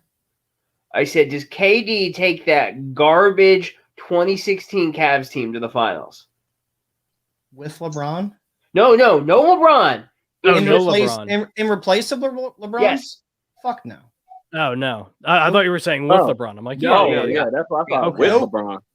Okay, no, without LeBron, well, no, you're right. Well, no. I mean, that's what KD's had right now. I mean, he's got bum ass. I'm not going to have a shot, Kyrie, or take a shot, Kyrie Irving. Nah, if Kyrie's on the floor, I don't understand that. It don't I- mean I completely- on it half the time. I can't. No, but what Todd's just saying, I like as far as No, like, I'm talking like, about Mr. Kobe shot, not take a shot. No, I know, but I'm saying like if he's on the floor, oh, you're saying as far as like him not wanting to take a shot. I got you. Yeah, the Kobe shot. Yeah, no, trust me. I mean, he took the game winner. I mean, that's what helped. When he's LeBron on the win floor, he's a player. Yeah, Yeah. Hey, but I got you. I mean, well, if you But really when he's want to on- put it in that 2016. Uh-oh. Oh, where'd you go? Lost Todd. Oh, not your internet. No. But There you go. I don't know. The answer is It's no. tough. Yeah, the answer's no. There you go. Loaded LeBron up. was God mode that season. Like Oh, listen, you can talk as much shit as you want to about LeBron. I gave him the utmost respect for what he did in 2016. he took two of the worst teams in the history of finals history to an NBA Finals. I'm sorry. That 2007 team he took. Are you serious? Larry fucking Hughes, Eric Snow, like come on, like the real Sideshow Bob. That guy was the real Sideshow Bob. I forgot his name. What a mess. What a mess. But I mean, listen, the Nets are in for a rude awakening. I'm telling you, once they see Ben Simmons play and not take shots and. I mean, that's why I'm waiting for the playoffs. I mean, screw that. I mean, I don't care about what the Nets do in the regular season, but if they make it to the playoffs, but they're gonna see the real Ben Simmons. It'll be 4-on-5 all day. That's all it'll be. The Kyrie and KD thing, health-wise thing, that's a thing to look at too. That's a huge concern. Yeah, absolutely. Because we've looked at KD for now 4 years in a row where he's had injury concerns. Mm-hmm. Not just like something where it's like, oh, well, I'm out for like a week or whatever. No, this is like major. Like this thing's going on with him now, and they're saying they're not putting out there when he's gonna be back. So I mean, we're talking about did you guys see what Embiid just said? What did he say? This is from Kyle Newbeck, is 3 minutes ago. Embiid says it's disappointing that all the winning he and Simmons were able to do became secondary. It's unfortunate that I guess having his own team and being a star was more important. Mm. Oh, hold on. I have the tweet right here for everyone to look fine at. with that. Hold on a moment. I don't think you said a thing wrong. Nope, I have nothing wrong with what he said. I mean, that's what I say. Embiid has that dog mentality. Out of this Simmons mentality, I don't know what the fuck it is. Yeah, the tweet's right there.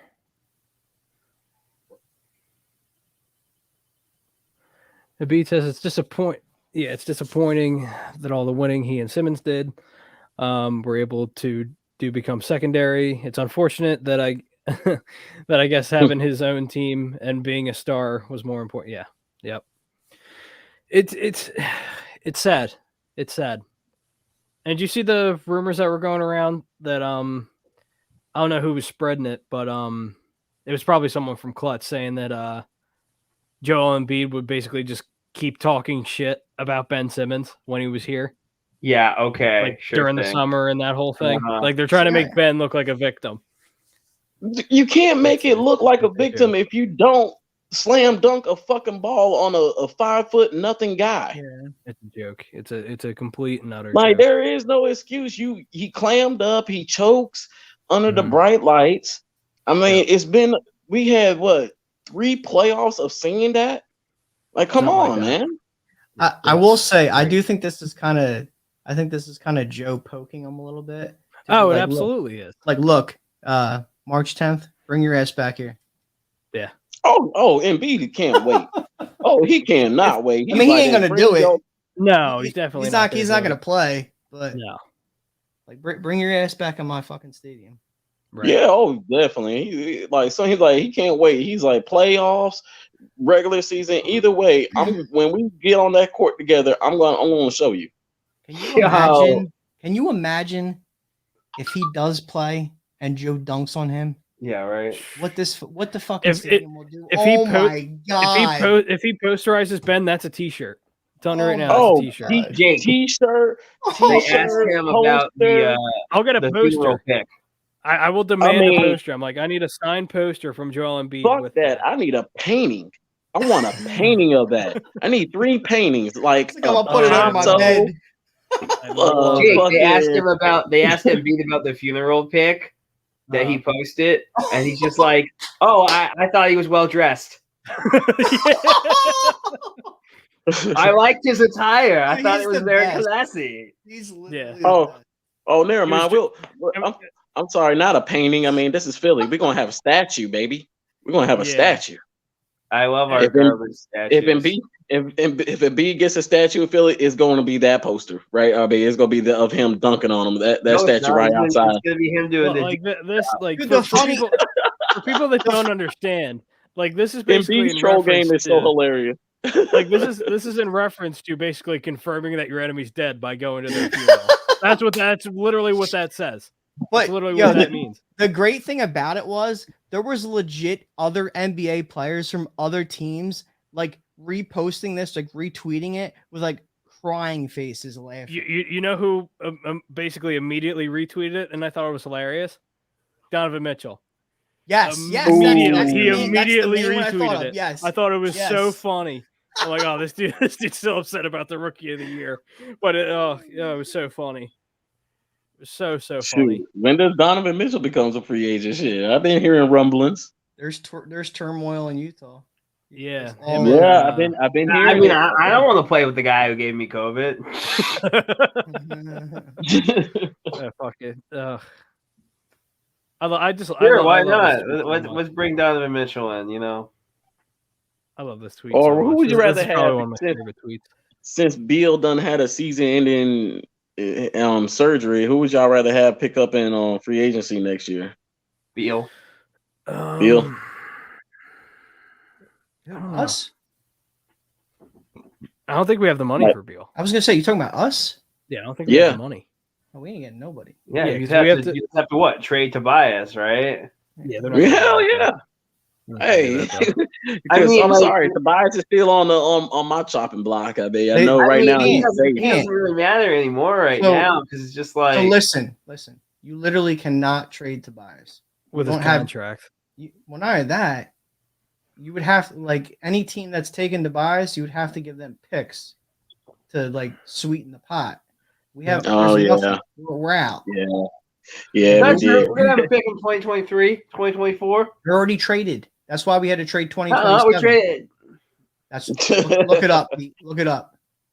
We're washed out. I believe Dan. I'm serious. I already looked it up. I'm telling you. Yeah, I believe Dan. I've been Sixers the last like 6 months. Even we were washed unfortunately the fuck out. Yeah. I would love that. Okay, never mind. Again, at the end of the day, if we get a chip out of it, I don't care. I don't care what we gave up. Absolutely. What and again, we can win a chip and Harden can leave the following year. I really don't care. As long as I get a chip. So we're gonna No, it won't happen. But if we get a chip, I Yeah, really don't care. Harden ain't going nowhere. That's why I say he already No. said like he's No. going to stay to 2023, 2024, and we'll redo a contract, and boom, we're good. Yeah, he'll Like, probably I- retire I- with Morey. I was gonna honestly. say, Yeah. I think He's this not is. gonna I mean, leave, Harden. If you really look at it, the situation is set up for him. He got the GM that he wanted. He's got a team. He's got a player that he knows that he is on the same mentality as he is. He wants to win. So it's like a perfect matchup for him. Because you could just tell while he was with the Nets. I mean, yeah, the turmoil kind of just came about, but I mean, he was the only thing that was consistent. I mean, Kevin Durant is off and on injured. You're dealing with Kyrie and his COVID issues. So it's like, okay, I'm trying to win a championship, and you guys are barely here and off and on here. So what can I fucking do? Yeah, no, absolutely. Yeah, I don't know what you do, but again, if we win a championship in the next 2 to 3 years, I'm fine. I'm fine going back into mediocrity for a little while. I'm good. It's funny. They were talking about Ben, right? And I'm assuming most of you guys know this by like the way he's posted shit on social media. But Ben's like a big car guy, right? Yeah. He buys all these fucking high-end cars and whatever. And now he's going to New York. Yeah, where are you going to fucking drive at? He's not going to be driving none of them. Because if he's never driven in New York City, driving into Brooklyn, that's the last thing you want to fucking do. He is not going to be doing that shit. So the only driving he's going to be doing is on the turnpike. That's the only thing he's going to do. You better just post all those cars up at your fucking mansion in LA. I mean, if you don't drive them, I mean, I guess they'll hold their value, but what's the point of having him? He likes I hear you. That's what he's doing though. You can't drive all of them at once. Exactly. So there's some that he's probably just collecting. Yeah, that's cars so much. He's probably just sitting on a bunch of them. So. But still, if you don't turn over that engine, boy, that's a. Oh no, I hear you. He pays people to do that, Todd. Yeah, exactly. No. Oh yeah, I forgot. He just burns. He's not letting that shit sit like we would just sit it. Yeah, well, right. I mean, I'm like this. That's why he burns through his fucking money because you got people, you paying people to turn over your fucking car. I got to put gas in it. Gas is going up. Like, come on. Yeah, right. But that doesn't affect him though, because of all the fucking money he has. So who knows?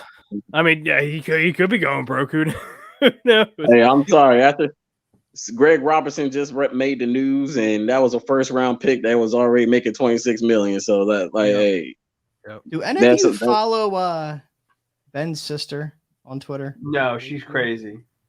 I do not. What do you mean she's crazy? Elaborate. She's crazy.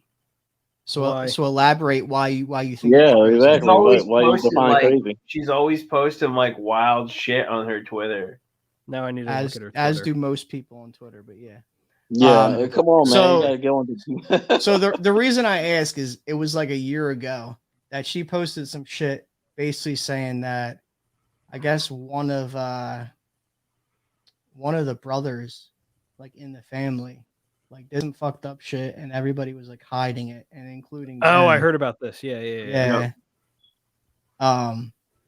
So I thought that was kind of like weird because like we never heard anything else about it. Yeah, I remember hearing about that a couple years ago. There was like, I think she just got off of fucking Twitter because I was gonna say I tried finding her. I couldn't find her. Yeah, I used to see her shit all the time on my. So did I. My Twitter timeline, and I haven't seen shit in like probably a year. Mr. Rudy Poo says, "Did you guys hear that Morey tried to trade Joel back when Embiid had that rough series in the playoffs via Harden's request?" I did not hear that. No, I did not. That sounds like some. Where did you hear that from, Rudy? Yeah, let us know where you heard that from. Yeah, I need some. I'm not shocked. Alex also says Harden and Embiid are both hungry for a chip. It's going to be exciting to watch them both on the floor. Can't wait. Yeah, I can't wait for Tuesday. I'm so excited for. And Tuesday's what, a 4:30 game, right? 4:30? Huh? It's an earlier game. Better not be. Yeah, I'm pretty sure it's an early game. It's like a 4:30 game. Dan's like, what the Are you fuck? fucking kidding me? Dan's like, I bought tickets. God damn it. Yo, don't Yeah, look at the Yeah, time. I think it's like 4:30. Hold on. He's like, hold on. Hold the fuck up. Reading is fundamental, son. No, 7:30. 7:30. you know- Okay. You know what I'm thinking of? I'm thinking Sixers Nets. I'm sorry. Sixers You got me Nets. scared for there for a minute, man. I'm sorry. Fuck. 7:30 game. I was like, my All wife's right. at work. How the fuck am I going to go to the game, man? 7:30 game. His whole heart just hit his stomach. He was like, yo. Like if I was working, I wouldn't care. I'd just be like, yeah, I'm not fucking coming in. Yeah, right. Right. Whatever. He's like, oh, I got to change plans. He's like, let me call the ball. All right. No, that's 7:32. What game did I see that was like early? What game was that? The Sixers game's probably I would assume if it's not already, it should be TNT because it's a Tuesday night game, 7:30. Oh, it's absolutely TNT. Yeah. Epic says he gave the poor man a heart attack. You're damn right. Sorry. Damn near. Sorry. I was like, fuck. I guess my kids are watching themselves. Fuck. Sorry. Fuck it. Sorry, guys.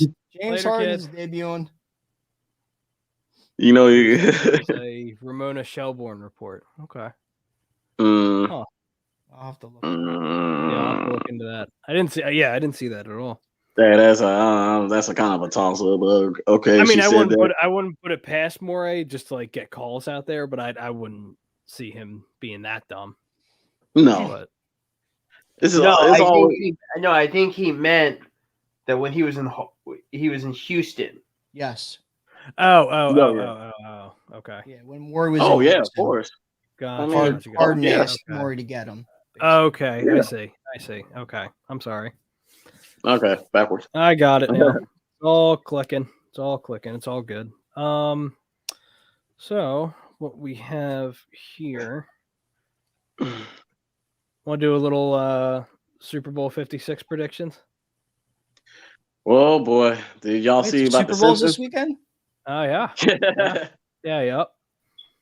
Before we get into that, our last topic of the night is brought to you by Specialized Physical Therapy, specializedphysicaltherapy.com. Contact Dr. Paul Vidal, Specialized Physical Therapy, specializedphysicaltherapy.com. Locations are in Burlington and Cherry Hill locations. Find him on the web, specializedphysicaltherapy.com. He's our doc. Make him yours. Specialized Physical Therapy. So whoever wants to give their predictions first, by all means, go ahead. I got it. All right.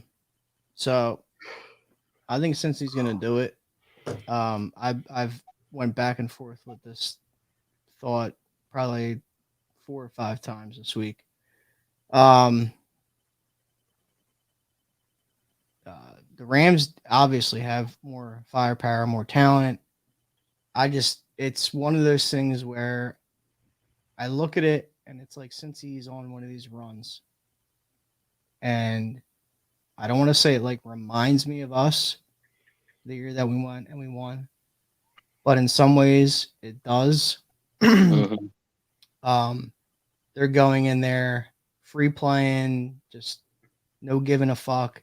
Like they have not like these guys have nothing to lose at the end of the day. Matt Stafford and those guys is regardless of how well they're playing, like this is big for Matt Stafford. So like he's got a lot riding on this, clearly. Now they could come back next year and obviously just go right back at it because, you know, I think the NFC is going to be a little bit weaker next year.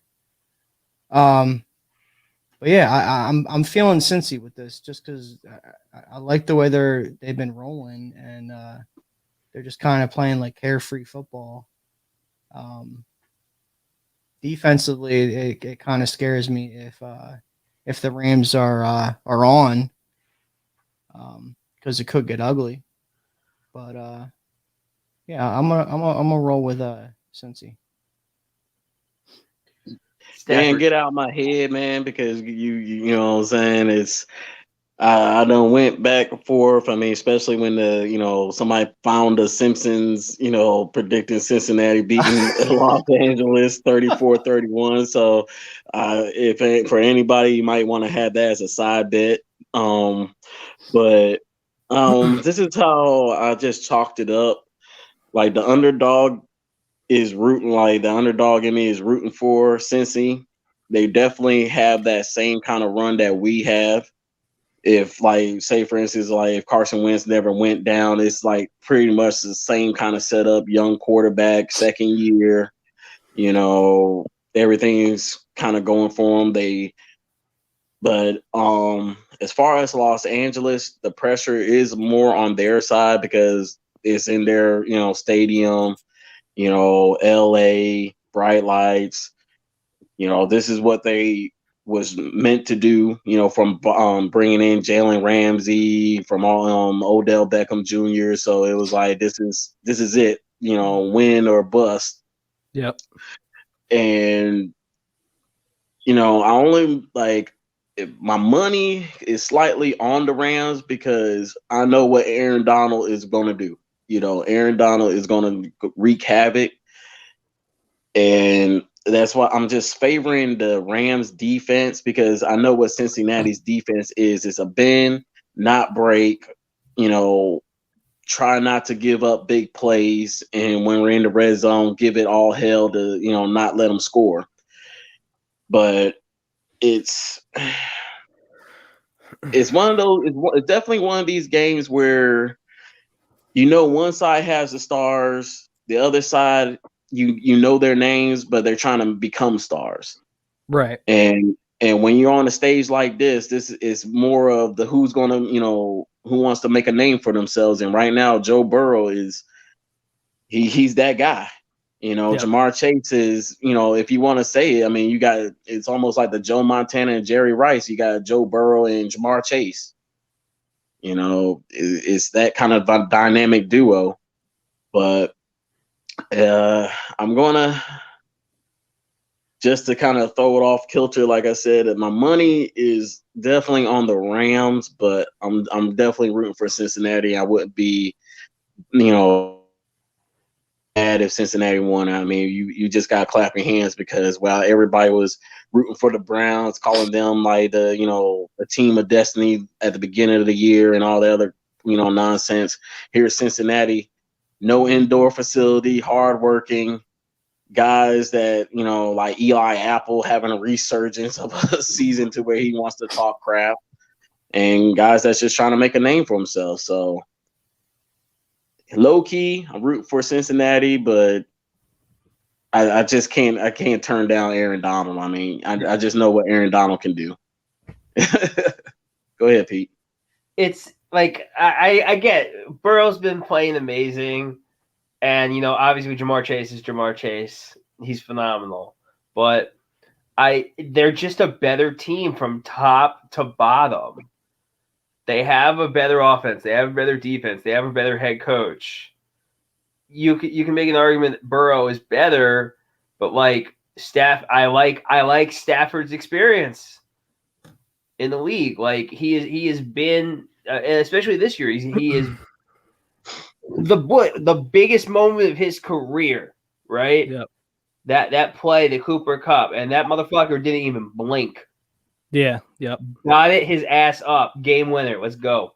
And let's not forget, the last two games that Burrow's played, right? Look at Burrow's first three games. Imaginary touchdown against the Raiders. Imaginary touchdown. It is. I'm sorry. It was an imaginary fucking touchdown. Okay. But did they win? No, I'm not saying that, but I'm just saying, No, but you just said so. Real quick, hold on. I'm going on a tangent. No. I know. I'm going on. No, I know. But you just said, so I'm just gonna play devil's advocate, and then I'll finish. I'm playing devil's advocate. That's what I'm doing. I know. I'm just saying. So, you said the Rams are better top to bottom, which I 100% agree. But you could say the same thing not last week, but the previous week when they played Kansas City. Kansas City was clearly top to bottom, way better. Yeah. Mm-hmm. So Well, Doesn't Kansas always City matter. also made It doesn't stupid matter, but little mistakes. no, I know, but I'm just saying it doesn't matter. Like at the end of the day, you know, I mean, that's why I said things gotta Cincinnati's fall in. defense I'll reminds me of our I'll take defense. the coach. I will take Sean McVay Okay. all day with his creativity and imagination over Zach Taylor. Not to mention the fact that Joe Burrow got sacked. What was it? 10 times against the 9 Titans. times. Yeah, 9 times. I'm yeah. sorry, 9 times. Oh, he's gonna And there get wasn't an destroyed. Aaron Donald. There's not a Von Miller on that team. Yeah, he's gonna get destroyed. No doubt. He's gonna get wrecked. Not to Doesn't mention mean they the won't fact win. that not to Hey, that's mention what the he- fact that they've had really slow starts. And you're not gonna if you have a slow start against this team, there's no coming back. It's not like Kansas City to where they have a pretty putrid defense for the most part, and they can allow you to get back in this. Mm-hmm. Tom Brady missed it. I'm not saying that Joe Burrow is Tom Brady, but let's not say there's no coming back as Tom Brady missed it. I mean, well, Yeah, right. did Brady come back though? It took a miraculous fucking throw and catch by Cooper. Hell of a throw and catch. Yeah. Like, come on. Yeah. Let's not just Yeah, that's like miss he got- all of it. That's the GOAT though. That's what I I'm get saying. it. Look, That's the GOAT. I That's said the it was GOAT Tom doing Brady. GOAT things. I get it. I'm not saying that it's not like a crazy thing that would always happen. I'm just saying it's possible. Anything's fucking possible. Like which? I also which, like their which wide line. receiver? Oh, go ahead, Pete. Never mind. I also like Tampa Bay's line 1,000 times better to where they can actually keep Brady's ass upright Sure. as opposed to Cincinnati's own line, which is held together by like fucking Duct safety, No question. duct tape and safety glue. No question. But so Well, I was gonna say, which wide receiver core do you favor against the opposing team's secondary? the Rams. Yeah, you gotta take the Rams. The Rams. Just Okay. Are you serious? Who's But- their best corner? Like fucking Eli Apple? There's another guy too, but I would say it's Eli Apple. But no, I wouldn't say it's Eli Apple. No. All right, Dan. So recap real quick before I go. You picked. I'm taking the underdogs. Okay, Pete, you're taking the Rams, Rams. and Todd. Money's on the Rams, but rooting for the Cincinnati. Okay. Well, anyway, let's cut the bullshit real quick. Let's get to the real reason why we're here. Let's get to the real reason why Let's we're fucking go. Super Bowl 56. Joe Let's Burrow fucking go. is going to take the Cincinnati Bengals to their first championship in franchise history. Joe Burrow, He's like Jamar Chase are guaranteeing them undefeated losing. in the playoffs, Okay. in college, Okay. and in the NFL. All I'm together, calling them 5-0, right now. undefeated, team of destiny. Let's go. Can we get this- some- When he loses, -4. Let's go. I already put a unit on it. when he loses on Sunday, every Bengals No, he's fan not in gonna the lose. He's world, not gonna I lose. want Why? you to look at that motherfucker up there, You and know you'll why, know Pete? You know why why he's you not did gonna not lose? win Joe the Super Burrow. Bowl. Joe Burrow has balls of steel. Okay, listen. Okay. Yeah, guess what? He's gonna need 9 balls of times. steel after Von Miller and Aaron Donald get a hold of them. Yo, Listen, can we get one I- of those cameras that rotate around? And can you like give us like one of these? Yeah, you gotta, right. you gotta, you gotta do better than Brian Kelly But with the anyway, rotating. Yeah, right. That's right. Looking like Brian Kelly's about to shoot a music video. Listen, Joe Burrow has balls of steel. It doesn't matter how many times he gets hit, gets knocked down. We saw in the Titans game. It doesn't matter. He has balls of steel. And speaking of balls of steel, get 20% off using Manscaped. Promo code A2D, 20% off plus free shipping. Unlock your confidence and always use the right tools for the job with Manscaped. Promo code again is A2D for 20% off free shipping. Joe Burrow, balls of steel. Give me the Bengals -4.5. I already got a unit on it. Let's go Bengals. Let's go Joe. Let's go Jamar. They're about to go Jake. off on Sunday. Bengals in a blowout. I need an Advil. Jake, you got me. You got me. I gotta go for the Bengals now. I have a headache. He went full Brian Kelly. I couldn't. You don't do any better convincing than that. I mean, the man got the jersey, he got the chains on, he got the shades on. Hey, Deion Sanders best. If you feel good, you play good. He's put some bad juju on that game. You looking good. You feel good. You're gonna play good. Listen, the baddest man to ever come out of Baton Rouge.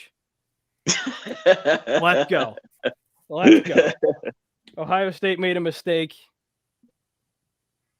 Hey, that's team of destiny. Let's go. I mean, that's my thing. You know, if you tell me a man Ethan, to be honest with you, I'm the wrong complexion. I can't dance, so I'm not. That ain't happening. That ain't happening.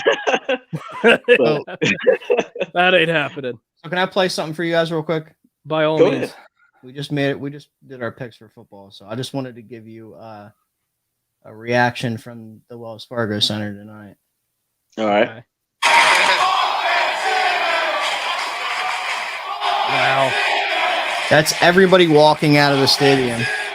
That's awesome. Damn. That's fantastic. I mean, we just got the jolt of life that we needed. I mean, Embiid's been keeping our hearts pumping, but you talking about getting James Harden, you talking about let's go. It's like a shot of adrenaline now. So I'm glad to hear that. We needed that. heavy around the neck, huh? For anyone asking questions, don't ask how I got these. Yeah, you gotta show your tits. Don't ask questions. You don't ever ask questions about a man's chain, man. You don't ask about that. That's that drip, baby. I just had it in my room. I'm like, you know what? Why not? That's that Skip drip. Oh my god. Skip has no drip. I'm not gonna lie. Skip's Skip's shoe game's pretty tight though. I'm not gonna lie. He just wears Jordans. He's like, that's all you need, man. He has good taste in shoes. What do you mean? Like, hold on. Where's it up? You see them right there? You see that? That's only a quarter of what's going on right there. Yeah, I'm not even busting out the closet. All right, man. So come on now. Yeah, but you're not like an 80-year-old man talking about your sneakers. Hey, that 80-year-old man will whip your ass. A hip. Yeah. If you got locked in the cage with Skip Bayless, I'm sorry, my money's on Skip. I don't know, man. I think I can take Skip. No, Skip is in a whole nother conditioning level. Did you see him breathing heavily on Twitter a couple months ago? Oh yeah, I can take Skip. Like, I'm sorry. Man, Kevin Hart was scared of Skip when they did that. He might run around you though, Pete. Honestly. Yeah. Yeah, that's what I'm saying. I'm fat and pudgy. I'll go for the jugular straight out the gate. That's what I'm saying. He'll just run around you. Like Skip is in the gym every day, bro. Every day. He's got Shannon even saying like, "Damn, Skip, I see you." Here's the thing: I'll trick him. I'll just be like, "Oh my God, is that the Cowboys in the Super Bowl?" Well, look, there you go. I got him.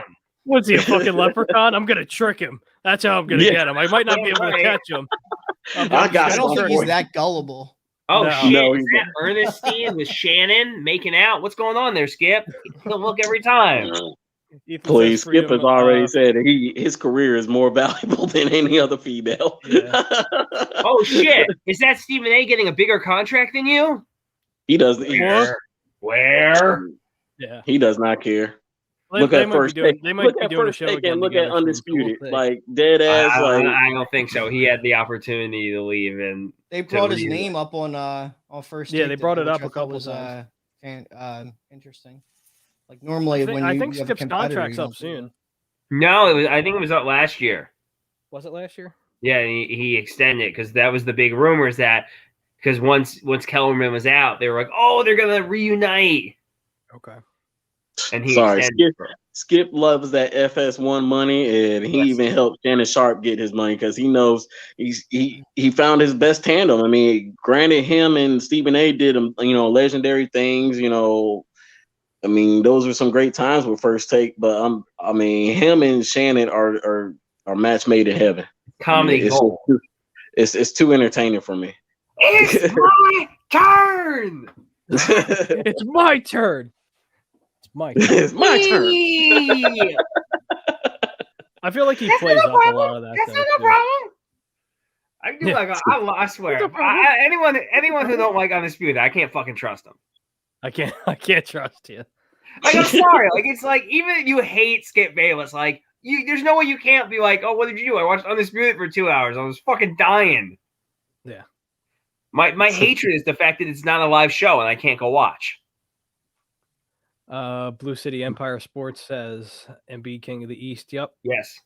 absolutely. Yes, sir. Shane Trent also says Harden 33 compared to Simmons 27.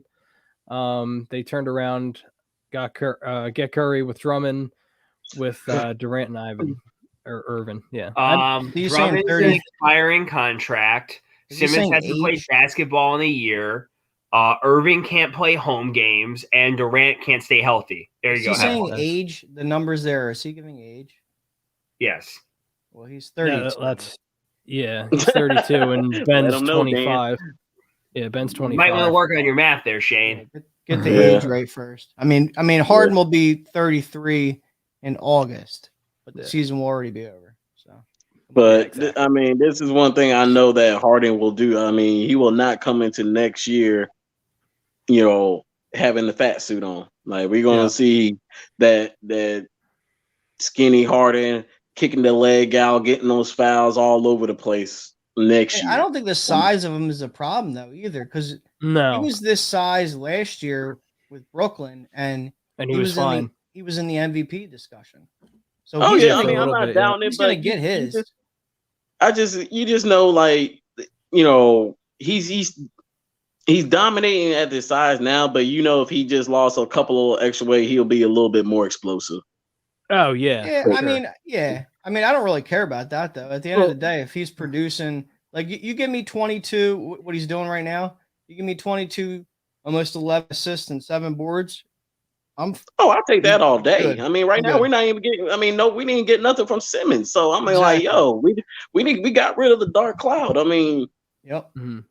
what Harden brings compared to Simmons, where we was all hoping that Simmons would develop and all the other crap. Give me Harden all day. Like we waited long enough. The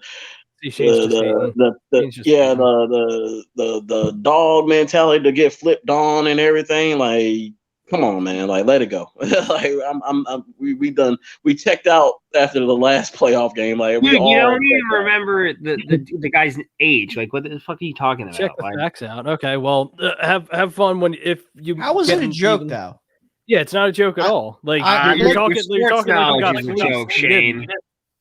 We did. Drummond's okay. Seth, he's an okay shooter, and Simmons, when time counts, you're really playing 4 against 5. Yeah, Simmons won't shoot from the Simmons' perimeter. average is what, like eight points a game in the playoffs? Like, So come on now. regardless, I'd like him to take this trade and look at it as Seth Curry, Drummond, and then 2 first-round picks. What part of that trade? Draft picks don't mean anything either. So you're It's at the end of the day, you're trading Andre Drummond and you're trading Seth Curry for James fucking Harden. So what part of that do you have a problem with? pretty. There much. is no joke. The joke is if we would have went past the trade deadline and we had Simmons still or not here. I mean, that's That would be the joke. Yeah, that would be the joke. Yep. That would So- absolutely be the joke. I mean, 2 first right round- now, Oh my God. what? Oop. He says you give up 2 first-round picks, Curry, Simmons, Drummond. And for a Like, wore out Harden. okay. No, he didn't want to How be was there. he- It's not as you, what do you Yeah. talk about worn out? It I'll sounds take like you James got a Harden. little I'll bit take of James hatred Harden all towards. day. Ben It Simmons sounds like is you got a a little hero. hatred towards Harden. That's what that Like, sounds.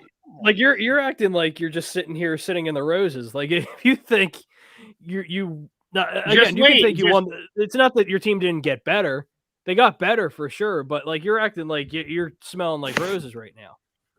Call me when Ben Simmons does something in the playoffs. Call me. No, Yeah, let me know. that's what it is. Let me know. That potential, that hope that Simmons is going to be Have this all that dominant potential. player, they got it now. He's doing. He's trolling. This guy That- clearly that- doesn't watch basketball whatsoever. No, not at all. Not at all. Yeah. That's all right. I mean, for real, that's what it Nick, is. if you're gonna come on here, at least know what the fuck you're talking about instead of talking out your ass. Oh, that's He's why we're praying here. that We're here to Simmons educate is going to people. turn on the switch. That's all. That's all Yeah, it is. have fun with that. There's no shot. No shot. No. No shot. He I, starts like we. shooting. There's no way. Hell no. If he can't Hell handle no. it here, how the fuck's he gonna handle it in New York? That's what I want to know. Listen, Oh boy.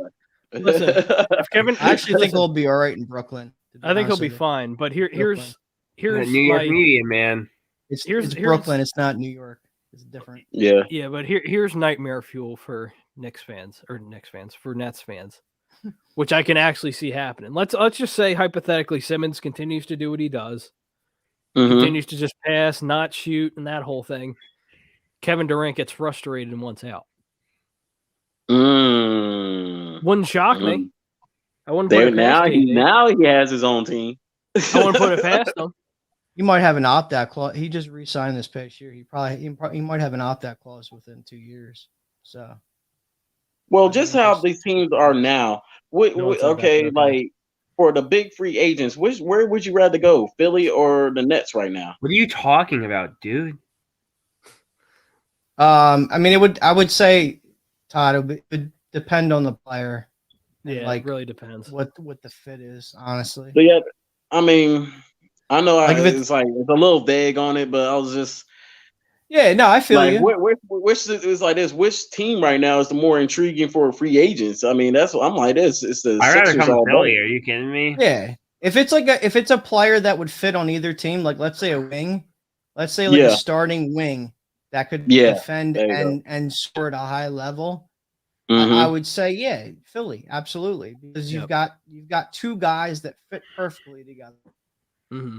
and you've got a point guard, one being a point guard and one center. So yeah, Because It I'm makes like more this sense. with the Nets, it's too many question marks.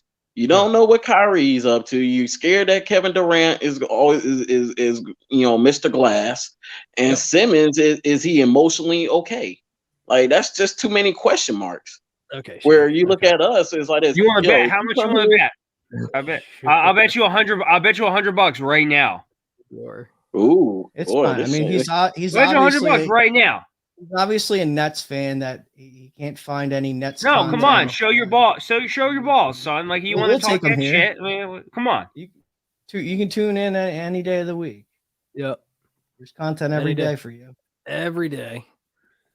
Appreciate I you. mean, What do you call? I appreciate you commenting. well, yeah, I give don't mind it. Give I a, ain't give got a shit like that. while you're at it. I love the optimistic, Hit a like, hit a subscribe. Standing by your squad. I love that. Do that. Got a stack on the Nets to win the chip. Well, you lost money. How Ooh, you're a lost dumb son money. of a bitch. Yeah, you got money to spend. Good for you. I'll give you a little stat here. So there's Got money to blow. never in the history of the NBA, there's never been a team that won the NBA championship that's lost more than 7 games in a row. They've lost. Mm. 10. So you might want to pull out if you can save yourself a little bit of money right now. Yeah, if you but can cash out, yeah, definitely cash out now. come on, man. Definitely cash out now. Hey, he got money to blow, man. He's like this. Hey, I I'm mean, not you mad got at money the to guy. blow. Send it this way. I mean, Yeah, I'll That's give what you a I'm saying. charity case. 10. 10 epic. Epic 10. Eagle. 10. it's It's like Ben Simmons' free throw percentage. And it's about to I be mean, 11 because they play Miami next. So, and it's. I mean, that's what I'm saying. Watson. They went from what the number 1 seed or like in the top 3 at the beginning of December, and they completely out of the playoff race right now. I mean, like Yep. that's like you. people might not think it, but that's really hard to do in the NBA Yeah, because you pretty much within a month It's damn near impossible. just completely went off the goddamn tracks, and that's Yeah. scary. and you don't even know when Kevin Durant's coming back. You have no clue. Exactly. Like what right now you're banking on that Simmons can carry you in when Kyrie can play or can't play. I mean, like it's flip flopping. I mean, depending on your schedule. Yeah. I don't know how you can be a Nets fan and be confident in your basketball team. I mean, good for you if you are. Good for you. But I don't see it. I don't mean, see that's it what I'm whatsoever. saying. They right now the Nets fan base is sounding like us with Simmons when we was hoping that he will turn the switch on and have that potential. Like that's what they're So, sounding. for reference, okay. Brooklyn, yes, Brooklyn's the 8th seed right now. Yeah. They're 29 and 26. They're 6.5 games out of first place. Okay. They are 3.5 games ahead of the Washington Wizards, who are currently out of playoff position. Okay. Mm-hmm. Who they just lost to. Without Porzingis, who I'm assuming they're going to get back at some point. And like I said earlier, he's playing good ball this year, regardless of how you feel about him.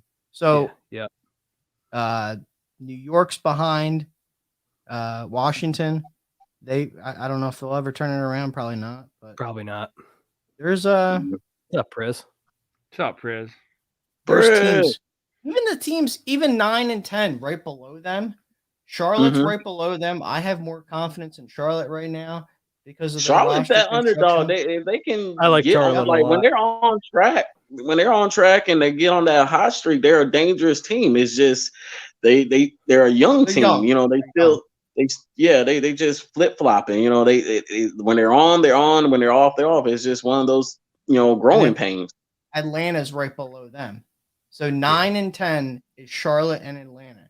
There's, I guarantee if this shit continues, and what I think is going to happen is you're not going to see Simmons for another 3 to 4 weeks, and it's probably going to be the same 2 or 3 weeks for Durant too. Yeah. So there's a real possibility that they drop down to 9 or 10 or maybe even out. I mean, not only that, but you talking about both of your star players got to get back in basketball shape. So not only you got to wait for them to come back, it takes a good month to get into prime basketball shape. At run least up and we'll down be that able court. to watch Harden play. You might not be watching Kevin Durant for another 6 weeks, so have fun with that. Yeah, exactly. Like at least I know I can state with 100% fact that my guy will be playing on Tuesday. I mean, Durant is clearly better than Harden. Nobody we know that. debate that. That's a stupid, he's the best scorer in NBA of all time. We know that's that. One of the stupidest things I've ever seen. Shit. Nobody in Philly would debate that. That's why the fact of the matter is, if you talking about if the Nets would have put Durant on a trading block, which they wasn't, I mean, you would have went after Durant. But it's come on, you're not giving up Durant. That's one of the best players. If we could have traded for him, we would have been happy, even though that Durant isn't playing right now. Mm-hmm. James Harden gives you more production than any of the 3 guys combined give you. Yep. Bottom fucking line. Yeah. On a given. So you can take fucking 2-5, Ben Boy, whatever the fuck you want to call him, pussy. At the end of the day, he's a little bitch. He didn't want to fucking man up and get his shit together. He took his little sack and he went the fuck away. Yeah, he I went. did you can kind have of him laugh. Brooklyn. Have a good fucking day. Bye-bye. I did love how he posted that little photo with him and that, very nice, expensive pussy that was on his shoulders. What did we really give up? We didn't give. We talked about this earlier. We didn't give up anything. People want to act like, oh, you gave away Ben Simmons. He didn't want to be here, so we're not really he was never going to play in a he was a dark cloud. What do you want me to there's nothing. He wasn't coming back. He wasn't going to turn. No, we didn't lose anything at all. I'm sorry. I've seen enough. I mean, he was already getting on my nerves because at the end of the day, when it comes to playoff basketball, that's where if you're calling yourself a star, you're supposed to shine in the brightest lights. And that motherfucker literally disappeared, like Homer Simpson going in the bushes. Yeah, and but he never came out. If you're a Nets fan, the last game that Ben Simmons played was that series against Atlanta. And if you're not a Nets fan and that doesn't concern you, then no, it does. It does though. So the Twitter spaces that I'm in, not on my team. Literally months ago, the Twitter spaces that I'm in, and I'm listening to these fucking people that are Nets fans, and they're like, "Oh no, I wouldn't want that fucking guy on my team, man." Like, but now I don't want to watch that. And then literally yesterday, I'm listening to them, and they're like, "Oh, this is great, man. Wait, he's a lockdown defender. He's gonna dish the ball all over. He'll play under the block.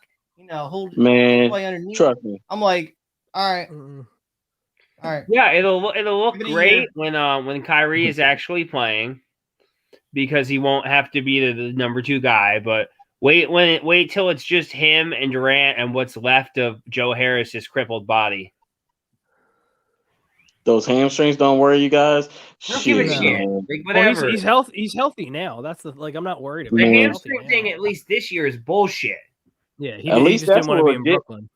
At least that's a legit injury. I know y'all shaking like booty meat, worrying about Ben Simmons' mentality. Like, say what Ben you has want, to play in what you Philly, want and about then there's a Harden. miraculous Like, his hamstrings will have issues every once in a while. Like, Kevin Durant, like he keeps getting injured. Like, remember, he was out a few weeks, 2 to 4 weeks last year as well.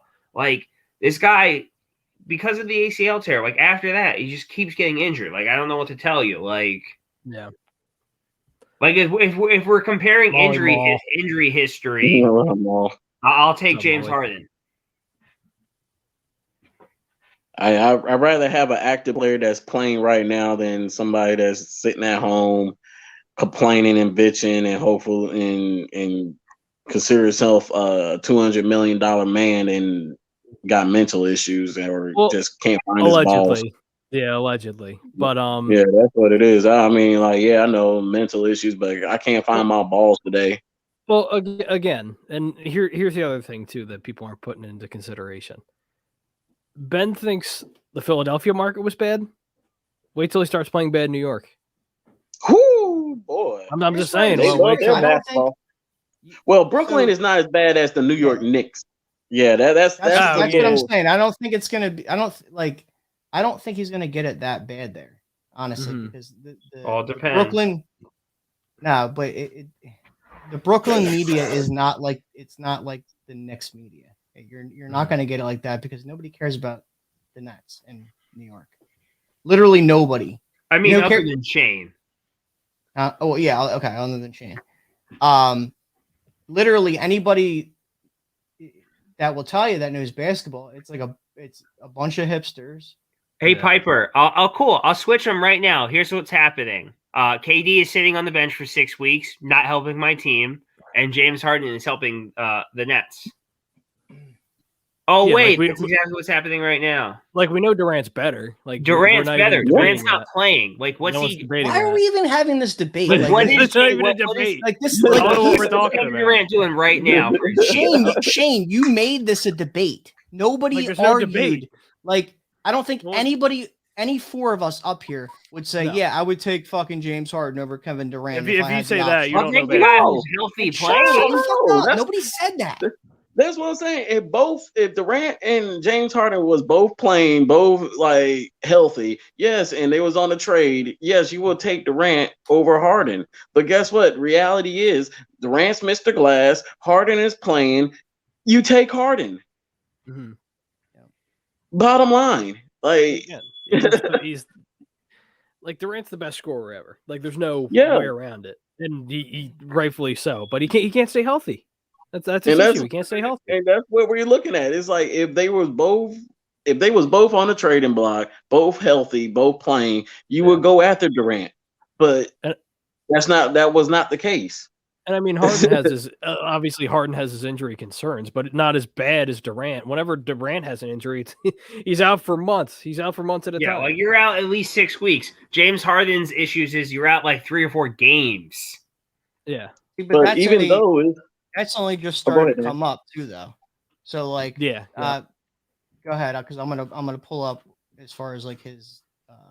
But no, I was just gonna say when you talking about Harden's hamstrings, or like when it comes to injuries, I'm always looking at who was playing that night, and is usually just Harden. So he's doing that twice of the fucking work.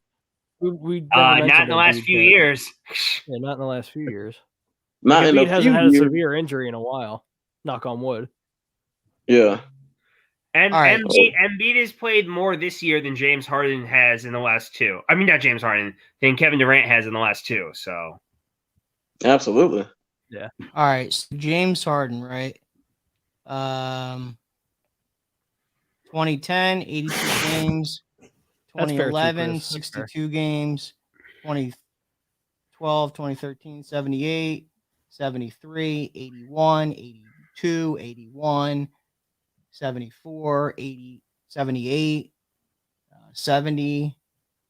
And then this is total for Brooklyn and Houston. That was 44. Okay. But yeah, like prior to last year, and the reason he didn't play a lot of games was because he was sitting out games in a couple of games in Houston before he got traded. And then he got banged up in Brooklyn.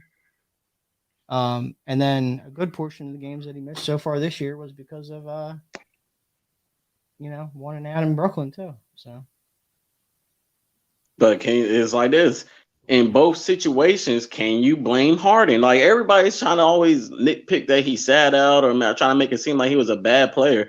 Houston, like when Houston lost that playoff game against the Warriors, the writing was on the wall. You just can't. You're not going to break that ceiling. You know what it was? He wanted out of Houston. Okay. Mm-hmm. He gave them. He said, "All right, I'll go to Brooklyn because KD is there and Kyrie's there. So that's a good opportunity to win."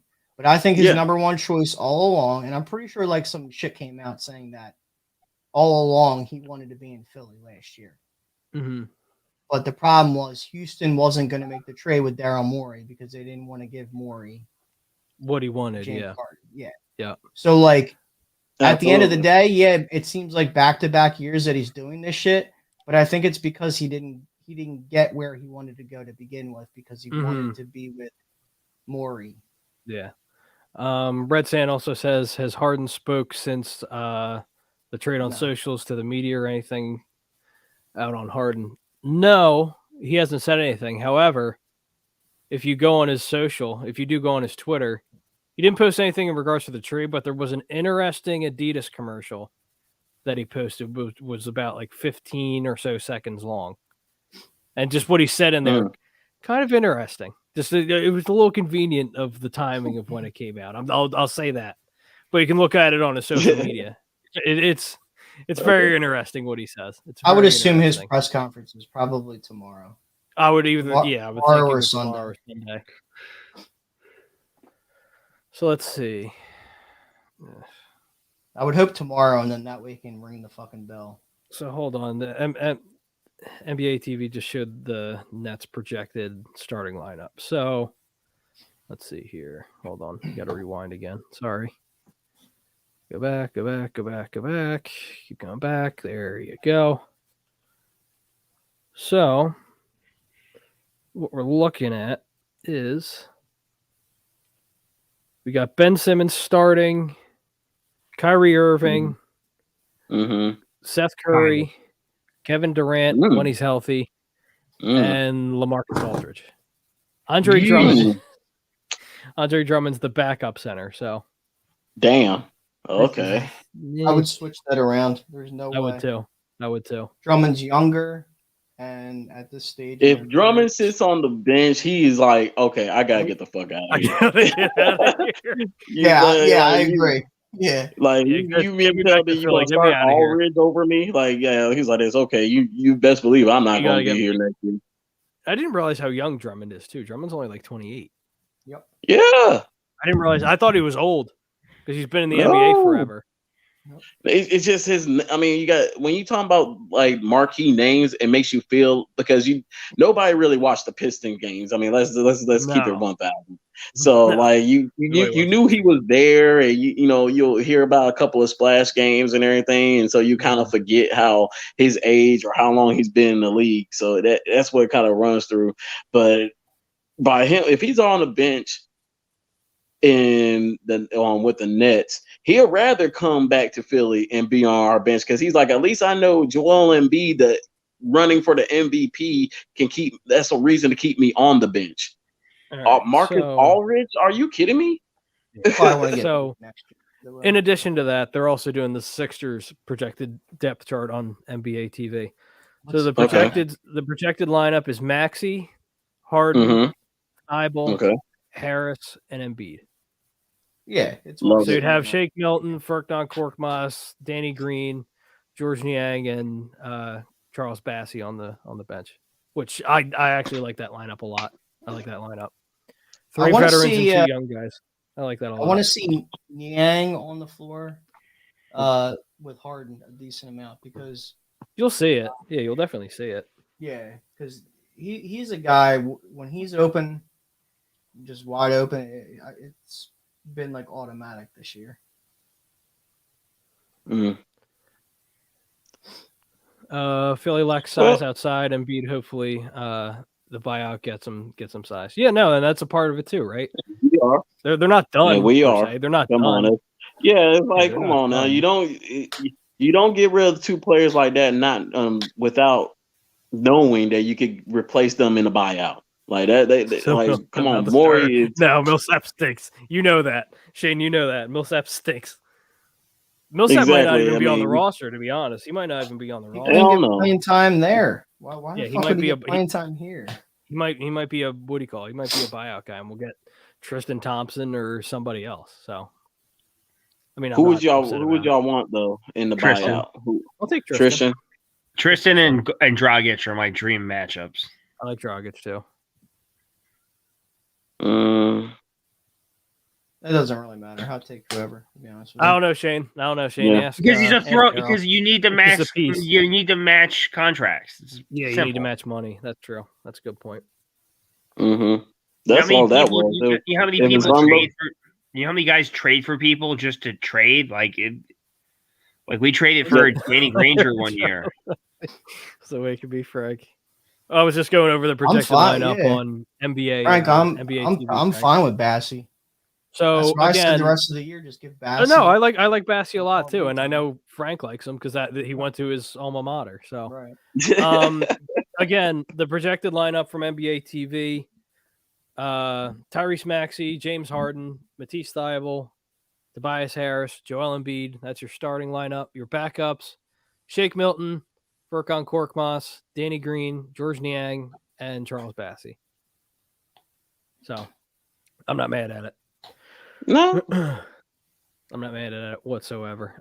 Ethan says he wants Enes Kanter. I'm not mad at him either. No, thank you. I'm not mad at him either. Go Tops. There you go, Frank. Go Tops. Yep, go Tops.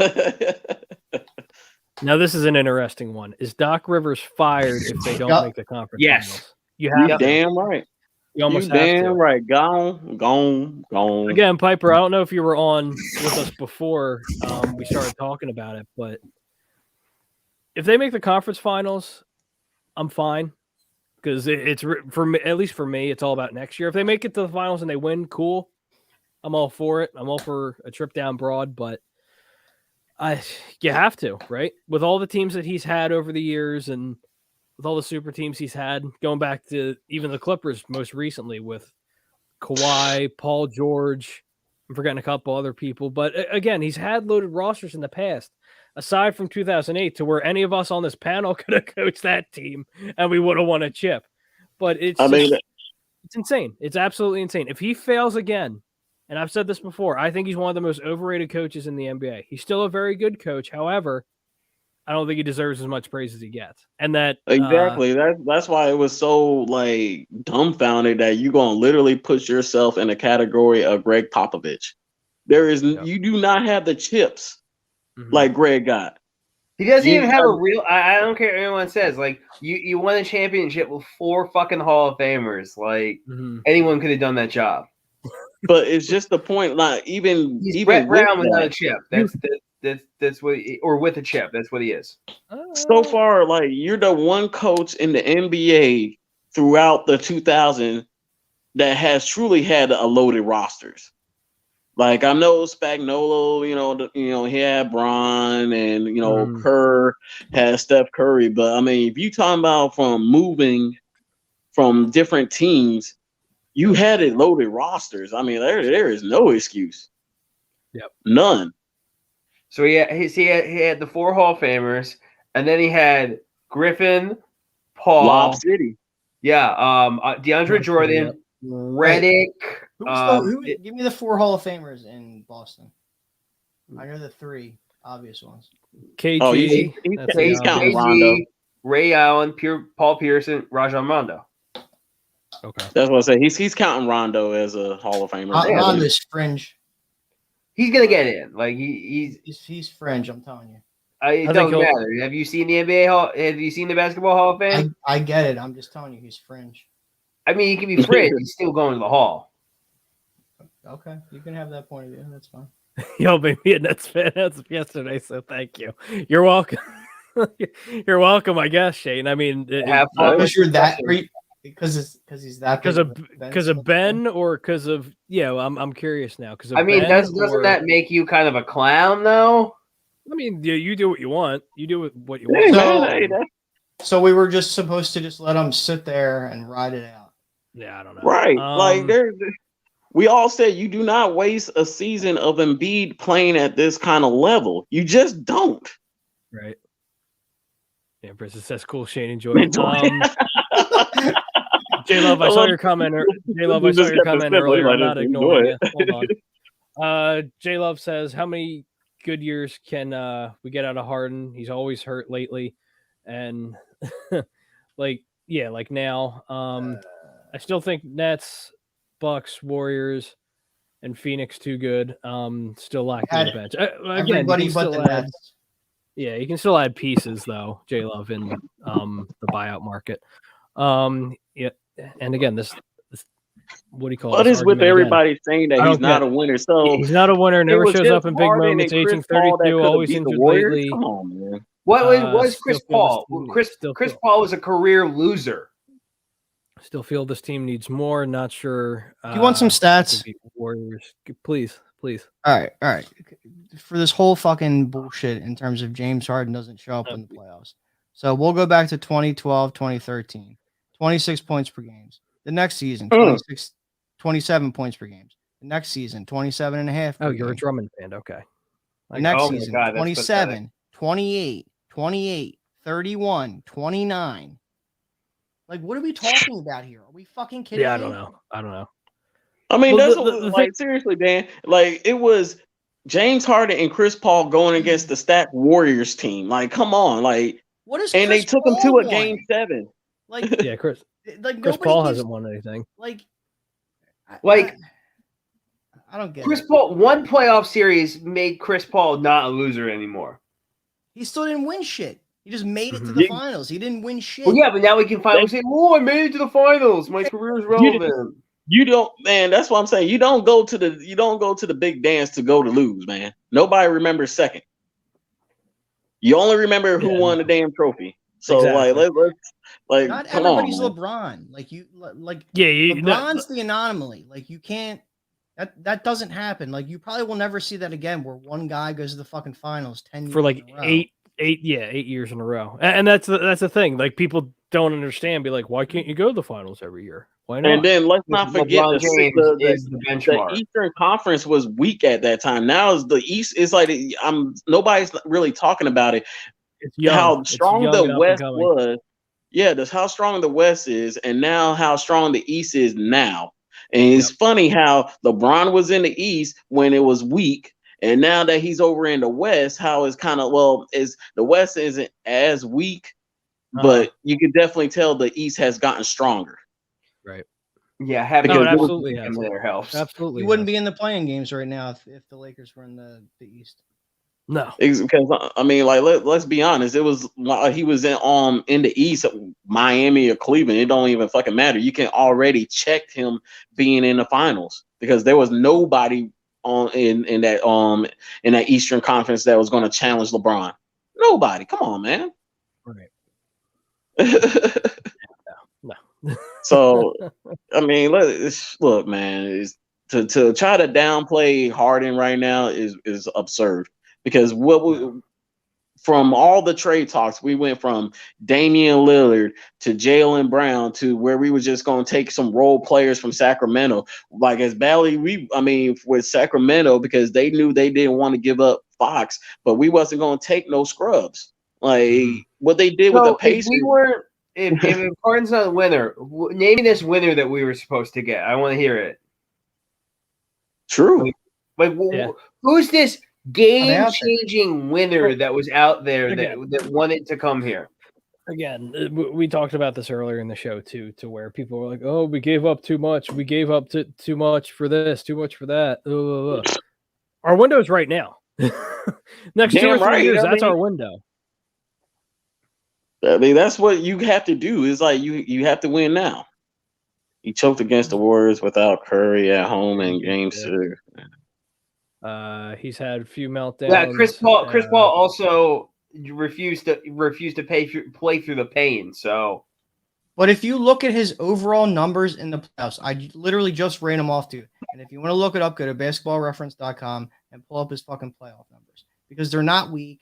He doesn't have any kind of lulls like you might see from the little dipshit that just fucking left who didn't do shit in the playoffs. Like the bottom line is like, look, one guy, and Joel's proved this. One guy is not going to win you. Allen Iverson proved it. One guy is not going to win you anything. Unless Hell you're LeBron. no. Unless you're LeBron. Yeah, and even look at what LeBron had to do. Like, he made it all those years, but at the end of the day, you're not going to win it unless you get help. You need help, yeah. I remember he won.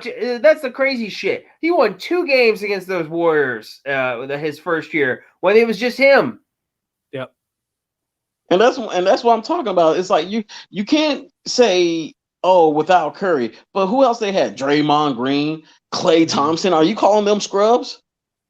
Well, I actually, to be honest with you, now that you said that, Pete, I think Iverson beating those Lakers, even though it was just one game, was more impressive. Oh, I'm not saying it was because it was in LA. He had a defensive player of the year. He had a 6th man of the year. Like LeBron's best players that year was Matthew Dellavedova. No, I get it. I mean, let's not hype up the Kembe like he was like he won defensive player of the year. I know, but he was pretty washed at that point. That's what I'm. Yeah, exactly. Oh, he absolutely was. But LeBron did show out. Like, I'm not like discrediting what he did. I just think kind of what AI did, even though he only won one game. What AI did for that one playoff, for that one finals game. Thank you, Ted. Thank you. Very true. The reason Seth Curry was traded so many times. Yeah. I mean, but what Allen Iverson did, because the game was in LA. Like, let's let everybody needs to remember that game was in LA, game 1, and it took everything to just get that one game. That Lakers AI didn't lose a game until then either. That was the first game they lost in the playoffs. Thank you, Dave. There is no issue. There is no issue. People just want to be like bitchy, whiny complainers. Yeah, they want to be negative when you have a top 10 guy in the NBA and James Harden, and you have the best basketball player currently on the planet in Joel Embiid. Like I'm fine. I'm fine if you don't like it, but like give me the option. Like who would you rather have? Like not even who would you rather have? Who's this magical player that is as good as James Harden? That's a winner. I mean, Boston wasn't giving up Jaylen Brown. Like, that's the only other player like that would have been as satisfying as James Harden. Ted, did he have those players when he made it to the finals in 2007 and 2016? I just want to know. Harden's not Westbrook. Let's not. Oh my God! Just admit you don't know what you don't watch fucking basketball. What? Oh my goodness! Okay, Westbrook isn't what. Westbrook is basic bitch material right here. Westbrook isn't even, what do you call it? He's not even good anymore. Westbrook, even when he just had the team in OKC, didn't make it as far as when Harden went to the What is Luka? Like, let's stop. Priz, you know, better I love players you, you could have gotten at the deadline, but like Luka's not. What has Luka ever won? Like what? Like he got close. He got close in the Western Conference Finals, semi-finals a few years ago. Game 7, he couldn't close it out. I mean, Luka's super young too. So. No, I'm not saying he's not, but like he's. If everyone's saying that we need a winner, Luka's not one. Oh, well, I mean, Luka would. Luka's young. That's never going to happen. Like, Lucas Young. But If he yeah, stays but with that's the what I'm Mavs, saying. Like, no. we gotta keep it in the realm of realistic. Is like that's what Yeah. I'm saying. Everybody likes to play on their goddamn PlayStation or Xbox. You can't Mhm. just make trades happen, okay? Like, let's be real. The Mavericks are not giving up their franchise guy right now. There is no trade in the world that for at that trade deadline that you gonna tell me that we would have got Luka. he's one of the faces of the Luka for league. Jalen Springer straight up. Everyone knows it. You're a face of the league guy, especially internationally. Like, Exactly. Thank you, Dan. Like you don't give that like you're trading so much. Like Embiid will have to be part of that trade. I hear you, Jay, when it comes to Lillard, but like I got like so burnt out with the Lillard stuff early on in the year. I just Well, he wants to be a dumbass in Portland. So, and he's Well, he never want- won shit. He's never Well, won shit either. So, yeah. and You he- want to he's- talk about people that he's never been to won. one. He's been to one Western Conference Finals where he got blanked. Well, and the thing is too, Dame even said he's like if he's going to be traded out of Portland, he wants to stay on the West Coast. That's words from his mouth. He wants to stay in the West Coast. That's so. hilarious to me. We're talking about winners, and you mentioned Dame Lillard. That's very Yeah. fun. I don't know. See, and that's what I'm saying. It's a selective criticism. You know, everybody like, yeah, we all love name time and everything, but like you said, he hasn't won anything. Say what you want about James Harden. He went to what was it, 2 or 3? Because Dan was right. I looked it up. If I recall, I think he went to 2 or 3 Western Conference Finals. And that was literally Dame's team. I mean, CJ McCollum. I mean, like, he had a squad like that. Mhm. I remember picking Portland as my like surprise team to slide in there to win that championship a couple of years back. But hey, it failed, and now he's injured. The injuries are piling up. The team is is trying to go in a different direction. Bingo, Dave. Bingo. Dave. You know what? We go in the next year and we can go get LeBron. Sure, fuck yeah, make my childhood dreams come true. But like, unless that's happening, that's it. Like, because you're not getting Steph, you're not getting. I mean, there has to be like the world's biggest collapse in Brooklyn ever for them to trade him. Mm-hmm. Not to mention the fact that like, why would they trade with us? Right. And Giannis isn't going anywhere. So like. Unless we're going out and getting LeBron in the trade in the offseason, that's it. No. I think that's the one guy I'm good on, honestly. And I'm going to probably LeBron? I'm good on him. Nah, I'd take him any day of the week. It's all politics now with him at this point in his career. Yeah, I would take him like while I was younger, and if it was a couple years ago, I'd take LeBron, but not LeBron now. I'd take him. He averaged 27, 28 a game. Like but then he's just going to dismantle my roster, and I don't want that to happen. I mean, when your roster is Joel Embiid, James Harden, and LeBron, and whoever else comes, you're good. Mm-hmm. No, that's the one thing you always got to remember when you're talking about LeBron. If you bring LeBron to your team, he wants his 100% say so of how the roster needs to be made. And I ain't got time for that crap. 3 years. Yeah, he's 3 years. And Jay, I'm with you. I hate that contract when we made it. Every time he's demanded roster control, they've won the title. So I still hate that contract to this day. But yeah. You guys got anything else before we get out of here? UFC tonight. You got Stylebender versus Whitaker. And actually the co-main event is actually good. You're gonna like this, Jay. You got Derek Lewis versus the Shoey guy. Ooh. So somebody's and gonna Joe get Rogan doing commentary. Fantastic news. Is Joe doing commentary for this one? Yes, he is not. Good. Wait, he's not? He's not. It might actually be enjoyable to listen to. He doesn't do it for all crazy, the man? Shut up, Pete, man. It doesn't surprise me, Pete. Stop with the politics and all that crap, man. Joe Rogan is like John Madden of the UFC, dude. Like, you look at anybody that knows Joe Rogan, they know the kind of guy he is. So yeah, a guy who likes to say unkind words. God, on that. come on. That's out of context. That's out of You do know context. Joe I'm Rogan sure- I'm is a sure. natural comedian, dude. Like, I'm sorry. Yeah, If you're a comedian, like, you look at the world differently, okay? You look at it as a laughter. I ain't got time for that political crap. Go on somewhere, Pete. All right. Sorry. So Don't bring let's- politics into a comedian world. let's wrap it on up here. Guys, Oh, as always, we and- appreciate you. Yeah. What were we saying, Todd? Oh, no. I was going to just say, y'all guys might want to get your passports ready. You know, the NFL said the first game in Germany is in Munich. I So, forgot. Here's I'm all already- time. What do you think about that? You excited or? Oh, fuck yeah, man! I'm already getting like a couple of Germans getting ready to go. I'm gonna definitely get hit up the Godfather to send me some A2D shirts. There you go, we can do Munich that. is only like 4 hours away, and they still doing Frankfurt games. They are still gonna come to Frankfurt, and that's like 2 hours away. So I'm like, okay. hey, anybody that wants to, come to Germany, be part of that first experience. I got a great Airbnb, got a great spot for you guys. So if it's something that y'all are interested in and want to have a experience in life, hit me up, I have to pull out my Okay. passport. because right now we're kind of like we're speculating over here that the game will probably be like late September, around October. Pretty much it's going to be around Oktoberfest because that's where Oktoberfest is held in Munich. Yeah, no, Bill, you're actually right. The Philly way would be Nets winning it all and Ben gets a ring. Yeah, no, absolutely. Oh Lord, come The on! most Philly Oh, thing Bill. ever. The most Philly thing ever. Oh Jesus, Bill. The most Philly. No, but Bill's right. Even though he's a he's a crumb of a Celtics fan, but I love Bill to death.